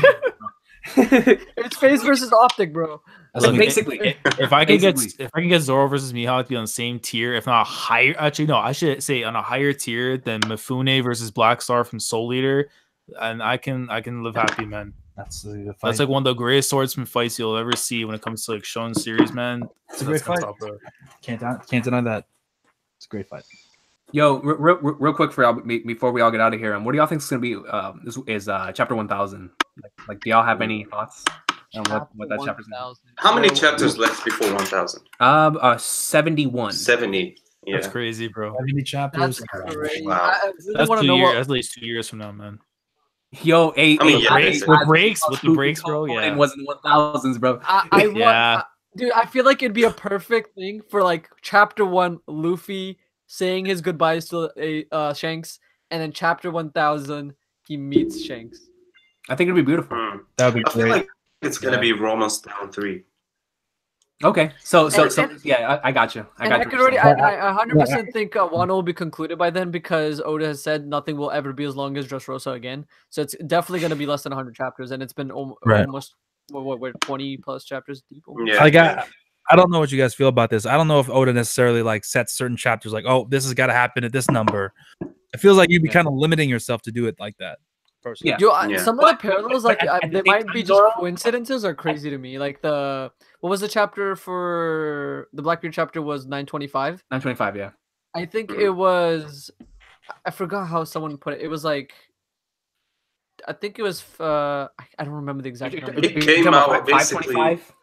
No. Yeah, is that when like Moria and all that shit happened? No. I think what people said is that the actual pirate that Blackbeard was based off was born in on September 25th. Yeah. So No. With Blackbeard. Okay, so when we got to see Blackbeard again in the actual history and stuff, if you go back 300 years, exactly when the actual real pirate died. No, sorry. I was referring to something else. I was referring to like the page layout is very similar, where like Perona finds out that Moria's possibly dead, and this is when Zoro's going to Mihawk, and this chapter 925 we see Perona finding out the good news about him being alive, and then you see Yeah. Mihawk and all that. Like it's Yeah. like it was like a 529 or something like that. It was like Yeah, the yeah. exact same number, but like in a different order. I forget what it was. I Zo- believe Zo- it. Zoro, the reason why I say that like 1000 I think it's important is because Oda's made Logetown as short as it was because he wanted to make it to the Grand Line in chapter 1000 and 100. Okay. So like specifically in chapter 100. So I feel like he has something special in store for 1K. I do love But my thought process is what could be more special than like seeing it all tie back to chapter 1. I agree, man. That would be amazing. That would be beautiful. Like either having Luffy and Shanks meet again, or I mean, I'm not Luffy sure if it would be and as beautiful Dragon, as that, but him finally seeing Dragon would be cool. It wouldn't be as emotional as Shanks, but It's the moment we long for, man. Honestly, like as much as Shanks thing, I need to see this father man- and son meet, Bro, bro. I was hyped when I watched When the this man anime Dragon with said, Dragon. bro, He comes out. It's like, do what you want, Luffy. The day will come when we meet. I'm like, bro, you gotta chill. And then he Dragon. stabs him or some shit. No. Just kidding. It's gonna be one of the greatest things ever, man. Shout out to Dude, Aku. you guys ever just have that thought process of like when it comes to like YouTube and the community, like when we're on Endgame One Piece, man, like that junk, like Twitter, YouTube, like it's gonna be another level. Oh Dude, yeah.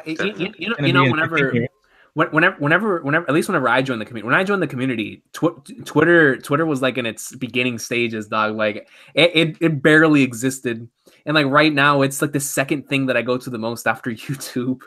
Like, it's crazy how big YouTube has become as an anime and manga platform, man. It's dope. Yeah. But the crazy thing about the whole joining the community, because like in terms of everything, I'm really late on everything. I only discovered anime and manga like 5 years ago in 2013. So I caught up to One Piece right as Dressrosa was ending. And I didn't even know pacing was a word. Like pacing, like issues was a thing. And then I just thought One Piece was just like God sauce from the beginning to end. And like I just loved everything about it. That's what made me want to do YouTube, join Twitter, start talking about it. And then I joined Twitter and everyone's like, Dressrosa had the worst pacing ever. I'm like, what the fuck is pacing? Like I was so confused, and then like the elitist mindset just like plagued me. Like I never knew all this shit existed. Yeah, most definitely. I feel like the community kind of takes away from the experience of reading One Piece alone. Like I'm just trying to imagine, like if I never did, I never knew pacing was a thing. For me, I would say it's kind of like the opposite, Hassan, bro. Because I sometimes, I'm not gonna lie, like it is especially when a chapter drops and everybody is extremely negative about it. Like in Whole Cake, there was a few chapters that I felt that way, but even then, overall, chapters like 903, 906, 907, 908, 921, 925. Whenever you experience those, when Sabo was revealed to be alive in 731. That was one of the most beautiful like experiences in the sharing that with the community is really.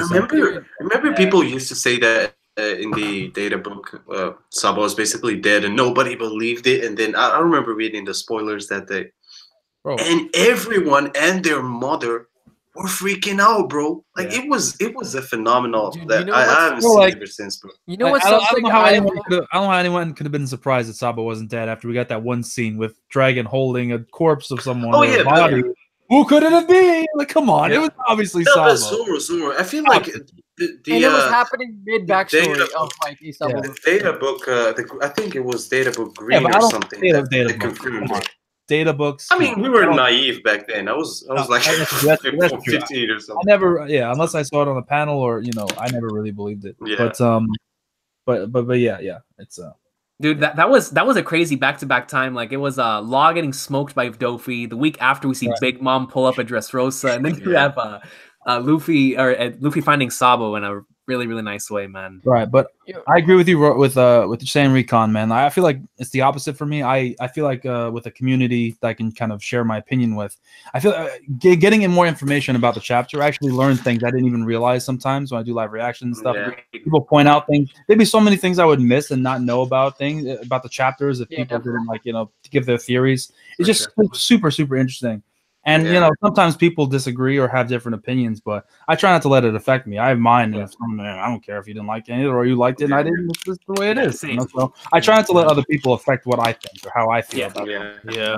Hey, Zoro, man, I'll tell you what, bro. I lost like so many subs after the Believe in Pudding stuff, but like legit, like I lost so much of my of my One Piece fan base here on YouTube. But I'll tell you what, man, that experience really showed me like the who the true individuals are in this community, bro. Because I swear, man. I whenever I started spouting this Believe in Pudding stuff, bro, I felt like everyone had lost their faith in me, bro. I was like, yo, what? Like, all I said was I believe in this woman, bro. But I'll tell you, man, I'm grateful that I went through that because now I'm really, really happy for those who actually stayed after that, man. Like, exactly. I couldn't be more thankful to the people unsubscribe for disagreeing with you because you like.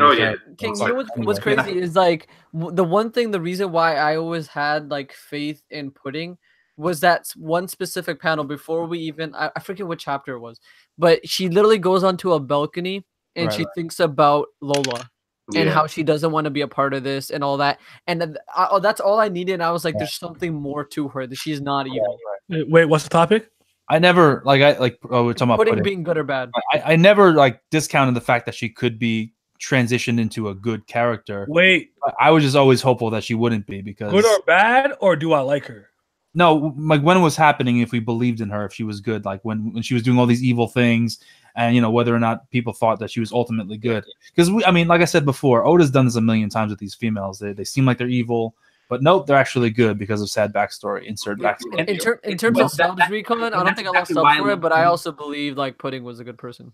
Yeah, like I really, really loved Pudding's character, and still to this day, she's one of the most fascinating characters in the series to me because she was so unstable. Like it was always really cool to see how Oda would utilize her the next week, because she was either really, really funny or she said something really, really deep that hit the soul, bro. Like damn. So, but it was just the weekly experience that really made Pudding an awesome character. Yeah, I had a little bit of the opposite because I was trash to Pudding every week, and I remember even now to this day, there's a subscriber of mine who donates just to say, you know, the name is Pudding Over Nami, and just donates some shit about Pudding. Wow. That's the username. And even today, like during my live stream, right before I came here, Pudding Over Nami donated, and she said something basically like, "Oh, you're talking trash about me shitting on Pudding," but yeah, it's funny. It's funny. So. Yeah, no, it's all good, man. It's all good. It's all good. Yeah. I think for me, it's like she's a good character. I think she's a product of her environment. I don't necessarily I don't know if I can truly judge somebody based off how they grew up and the environment they were in, how they were socialized, to tell you whether you're a good or bad person. You know what you know. It is what it is. Right. Yeah. Ultimately, I don't think she was bad deep down, because when she was showing something different by Sanji, she kind of flipped the switch. Yeah, but I am not personally though. I am not a fan of Pudding myself. I don't like her. Like, I forgive her. Yeah, I understand her predicament and why she's the way she is. But if you're like, yo, you like her? No, hate her. Go away. I loved her, man. I ain't gonna lie. Like she was so dope to just find out about. Like it's one of those things. Whenever you find a character just so interesting, you can't wait to see what they do next. It was one of those situations for me. Right. It was just the main problem I had with it. I didn't mind the switch. It was how the switch happened. It was based on a comment about her eye. It just felt like it was just like, really? That's how that's because literally the day before. As a little girl, your whole family telling you you're ugly. That shit would. The day before, she's not ugly. She's gorgeous because she has a third eye, or you know. But like your family telling you, that as you're a child. Are you kidding me? Anyway, but Zoro, bro, look at it like this, right? There is a lot of people in this world that are really, really, really beautiful. That but they see this one thing about themselves. Right, it's self-conscious. I understand. They're like, damn it, man. Yeah. Like, and they can't stand it about themselves. So whenever you see somebody actually complimenting that, you're like, oh, this person accepts me. You know what I'm saying? So that's how I felt about that. But the switch happened, like I'm saying, like the day before, she was very like meanly, not even mean. That's not even the proper word, but she was just so vicious in her adoration and joy out of shooting Reiju and talking shit about Sanji. How she's gonna revel in bathing in his blood and genuinely enjoying it, not saying it to trick anyone, not saying it because she, you know, was trying to fool anybody, literally believing and feeling like, oh, how happy I'm going to be when I see the despair on his face and kill him in front of everyone. She genuinely wanted that to happen. Yeah. And then all of a sudden, one comment about appearance, all of a sudden she's madly in love with him. It just So, felt so for you, but it's there too are abrupt. people out Too there like abrupt. that, man. For you, it's too abrupt. it just felt way abrupt. Like I said, I don't mind that the transition happened. I just felt like they could have done it in a way that felt a little bit more believable. I That's all. agree. But then again, she's like wait, 16. wait. I agree with you. Okay, all right, fine. She's a little young, but I agree with you in a sense, just from like a personal, as a reader, to see more like Hancock's kind of switch flip, where I felt that was way more believable if you actually consider how much trauma she feels from her situation and how much Luffy was like, "Yo, I don't like those guys either." And you can understand why she hates men so much. Yeah. Like in that sense, I just felt it was a little easier to swallow. Where when Zoro says like, "Yo, it was just a little too quick." Like, "Oh, your eyes not bad." Oh my god! I feel that. I feel that. I do. Like, I completely agree with the comment. Something like that to really, because it felt like Pudding had been holding it in for so long, just waiting for anything, like a bright light out there. Because in the same way that Sanji was going through all this crap, and inside all he wanted was Pudding as a ray of light. Pudding was looking for the same thing. So like let's just say if you've ever met anybody that they say, "Oh, this person's garbage, this person's whatever." Like they hate that person, and that one person says one thing nice about him. Like, you know what? That person's not that bad. For Pudding, it was like 10 times the opposite, dog. Like, or I should say, 10 times, or that to the 10th degree. Because for her, that's all she wanted. She wanted to be accepted by somebody, anybody, man. And whenever it came from Sanji, she was like, man, like. It hit home for her, and that's why I understood why she made the switch as fast as she did, because that's all she had been waiting for. I don't know, because Sanji before that point was still fawning over her. It's just like the eye made a difference. I don't know. I don't fault it much on Sanji, but that was the whole Sanji. reason she was always like hated on and called ugly. Like, I know that's not enough for you, but the way I see it is like, as like I don't know how old she was. She was like really young. And your family, not even a random person, your entire family is calling you ugly. There's someone who grabbed her hair and almost knifed her eye. Like, they tormented her. Yeah, she was gonna get shagged over just having that eye, man. It's crazy. Yeah, I feel you. It's just that she was so sadistic before that point. It just she was such an evil bitch, man. Like, not only was what she did with Sanji was the most messed up stuff ever, but not only that, but what she did, like whispering to Luffy, like what she whispered to Luffy, and then knowingly tricking them, and not having any like she didn't seem up until that point to have any remorse whatsoever. Yeah, no, of course not. But like, it's the reason is because she's the product of her family. If it wasn't because of her family like this, she would have not turned. It would have been a naturally good kid. She would have been a good person on the inside. It's her family that fucked her up. Yeah, are human beings inherently good or evil? Nah. Hell no. We're not diving into that. No, not today. No, we're not subscribing. Look, man, I'm putting Whole Cake Island in 2018. It's a question. And we're keeping it there. Human beings inherently born good or evil? Facts, lads. Nature versus facts. Big facts, bro. Look, no more Whole Cake Island. This is a question for everybody. All right, like, this is something I randomly think of.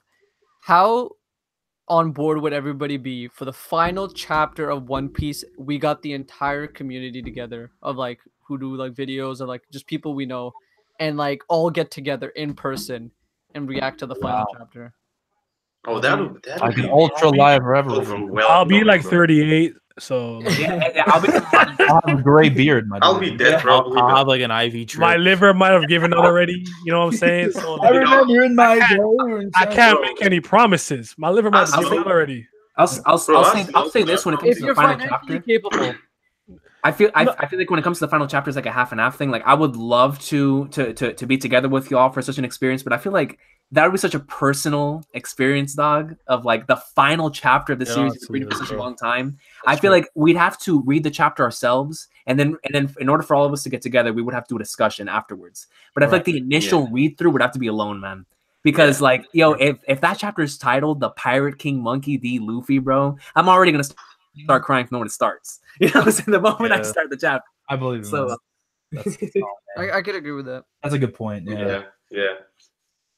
I mean, that's One Piece for you, for sure, man. Listen, yo, Zypher, if my liver is still kicking and I'm alive, we in that. Hey, yo, same here, Sniper. What's crazy I'm to me crossing is, oceans for you, bro. Like, well, we were getting a rise in Canadian people in the community. Like, we have 3 people right here. Yeah. Well, I'm half Yeah. New York, so yeah. He's What? Hey, Laz already got a foot in He went to New York one time. He's switching up. Bro, you ain't even. You don't know the backstory. You don't know the backstory. you You're not from New York. You're not a Knicks fan. Get out of here. Bro, you know what's You spooky? never heard about the shoeless swordsman? Oh, don't bring that up. That's not important. Yo, is it a Toronto thing to hide that? I be in New York way more than you. Like, that doesn't count. Yeah, that's true. Nah, three of y'all live like mad close to each other, and I feel like Zoro and I could possibly do that for the final Yeah, I'm discussion. pretty close. I Me don't and live Laz too had a far. ramen on Friday. Yeah, literally. Yeah. You know, I'll fly over to the US just to do that, bro. Yeah. I mean, I could agree with Hey, lads, bro. Zaki said he wants in, bro. Yo, Zaki, man. Just That's a long time away, man. You never know what's gonna happen, man. Especially living in Florida, bro. I might be on the headline somewhere. Florida man flies in the building or something. I don't know. Dude, Our continent? Bro. Speaking of that, Zoro, bro. Yesterday, did you hear about the stuff that happened in Florida Mall in Orlando? No. Bro, there was because everybody thought that there was a shooting. Camaro attack. Oh, sorry. But instead of a shooting, it was just a cart that flipped over, so they thought gunshots went off, and people lost it, man. Wow. They started spread. But that's just the environment that we're in right now in Florida, bro. Florida, bro. You just gotta be aware. You gotta have observation, bro. Did you say a cart flipped over and people thought it was a gunshot? No, chairs. Because I wouldn't put it past them, bro. There was a fight. There was a fight that broke out in the mall. That's near where I live, and yo, like that junk started going viral, bro. People legit thought there was a shooting. Bro, Like, come on, man. it's Florida. Like, what do you expect? Florida's savage, Florida's like Recon, I seen the wildest thing the other day, man. Florida, you have like a raccoon going after like an iguana, bro. It's fine. You don't even know, bro. Like, that's wild. Florida really this the dark continent. It is honestly. I thought Australia spooky. Nah, Florida spooky. Yeah, I went to Florida. Bro, I went to Florida for 2 weeks, bro. I was so dehydrated, just like, and I was constantly drinking water. I literally could not pass the 2 weeks. I broke out in a rash. It was bad. Laz, it might be Australia. You're right. Australia, bro. Australia's a new world, bro. I promise you, I'm never going there. That's a promise. That might be the gourmet world. Yeah, I'm never reaching that place, bro. Outside of my restaurant, literally, I was working a couple weeks ago, and I look outside just randomly, and then these fucking 4 people in furry costumes are like fake fucking outside of the window of our restaurant. I'm not even joking. Wow. The entire restaurant just started bawling with laughter, and they started gyrating shit, and then they just left, and that was it. Wow. I'm telling you, they be I have so many questions. And I'll never learn. You'll never get the answers. Yeah, never. That's the truth. I've seen a video of like a 5-year-old wrestling and a baby alligator, and I was like, nah, I'm not going that. Oh, that happens all the time. Listen, bro, you have like in Russia, bro, Khabib freaking fought a bear, bro. Yeah. I can't believe that actually happened, man. Visit Lamar? Nah, Lamar, no. I mean, Quentin never gave it. Bro, is it a Toronto thing to hide a child? What? Say what? I said, wait. Hold on, let me say this. That guy from Memphis, Tennessee, he is not Toronto bred. I mean, he's claiming he's the king of your city, bro. Nah, he's from Houston. He's from Memphis. He's from a lot of other places, not in Toronto, man. Houston. You're not from LeBronto, bro. Yeah. Wow. Yeah. Damn. Man. No, but yeah, I really want to thank everybody for stopping by, both in the comment section and right here in the panel, bro. This was really dope. Yeah, thanks for having me, man. Yeah, no problem, man. It was thanks for having us, bro. Yeah, for sure, bro. It was fun finally just being able to talk about the greatness that was One Piece this year. Honestly, one of the strongest years in the series for sure. A lot of fun stuff went down. Really, really great time to be a part of the community, and I feel like it's just going to continue getting better and better from this point out. And it's going to be a lot of fun, man. But I want to, especially on a day when a chapter drops, this was really, really cool to be able to do this. So absolutely. Shout out to everybody, man. I'm just going to put this out there for anyone that want to do this. I mean, there's also a possibility for Kingdom or Haikyuu for this. I'm just saying. Hey, man, I'm not cut up to Haikyuu, but if you want to do Kingdom, I'm in there, bro. Yo, I'm in there. Putting that out there. You know. Yeah, I'm gonna throw it out here. We'll make it I'm out gonna throw it out there. We're doing this for Tower of God. Oh yeah, no, Tower of God. No, Tower of God for a fact we doing that. Yeah, I'm doing like an end of the year. I'm down for Kingdom. Tomorrow, so Kingdom. for Kingdom 2 though, I'm down. If everyone's doing for Kingdom, I'm in there. Yeah, for sure, bro. Let me talk about the greatness of the mountain apes. Yo, Hey. let me talk. Let me talk to my him. boy. Eki, All right, end the stream. Bro. End the stream. All right, End the stream, please. after End the stream, sir. Sorry. I just want to talk about like Not enough. Shin speech, bro. I don't think I've ever Yo, discussed that with anyone. The Shin speech. And Oh, speech. greatness, Oh. man. I don't want to spoil anyone. Yeah, Great. yeah. But Oh what I will say is this: no spoilers though. Baggio my goat. But anyways, I can't be upset at that. That was a great choice. Listen, those are my apes. You out here? I'm telling you, bro. Trek Savage. Yo, Recon, real quick, where are you on TOG right now? I'm chapter. I think it was 264. They had just gotten to the hidden floor. I think that was the last chapter. Okay. Yeah. Great stuff, man. How you going? How you joining now? Wait, no, end the call. End the call. End the stream call. is- End the the call. stream End the is call. over. End the call. We got end the call. End All the right, call. I got you. Hold on. End the call. Everybody, One of the two. everybody have an awesome day. I will see y'all next time. No, you can't. You really Jeez. can't end that week. All right. Wait, Silva, how do you join now, bro? Like, walk me through the He got thought the process behind he got the Rose Abbey clean. You know what Hey, I'm before saying? before I end the stream, Silver, bro, what's your chapter of the year, bro? Dude, like I'm scared, bro. Nice talk. We gotta end it now. Nice talk. His knees broke like actual Rose.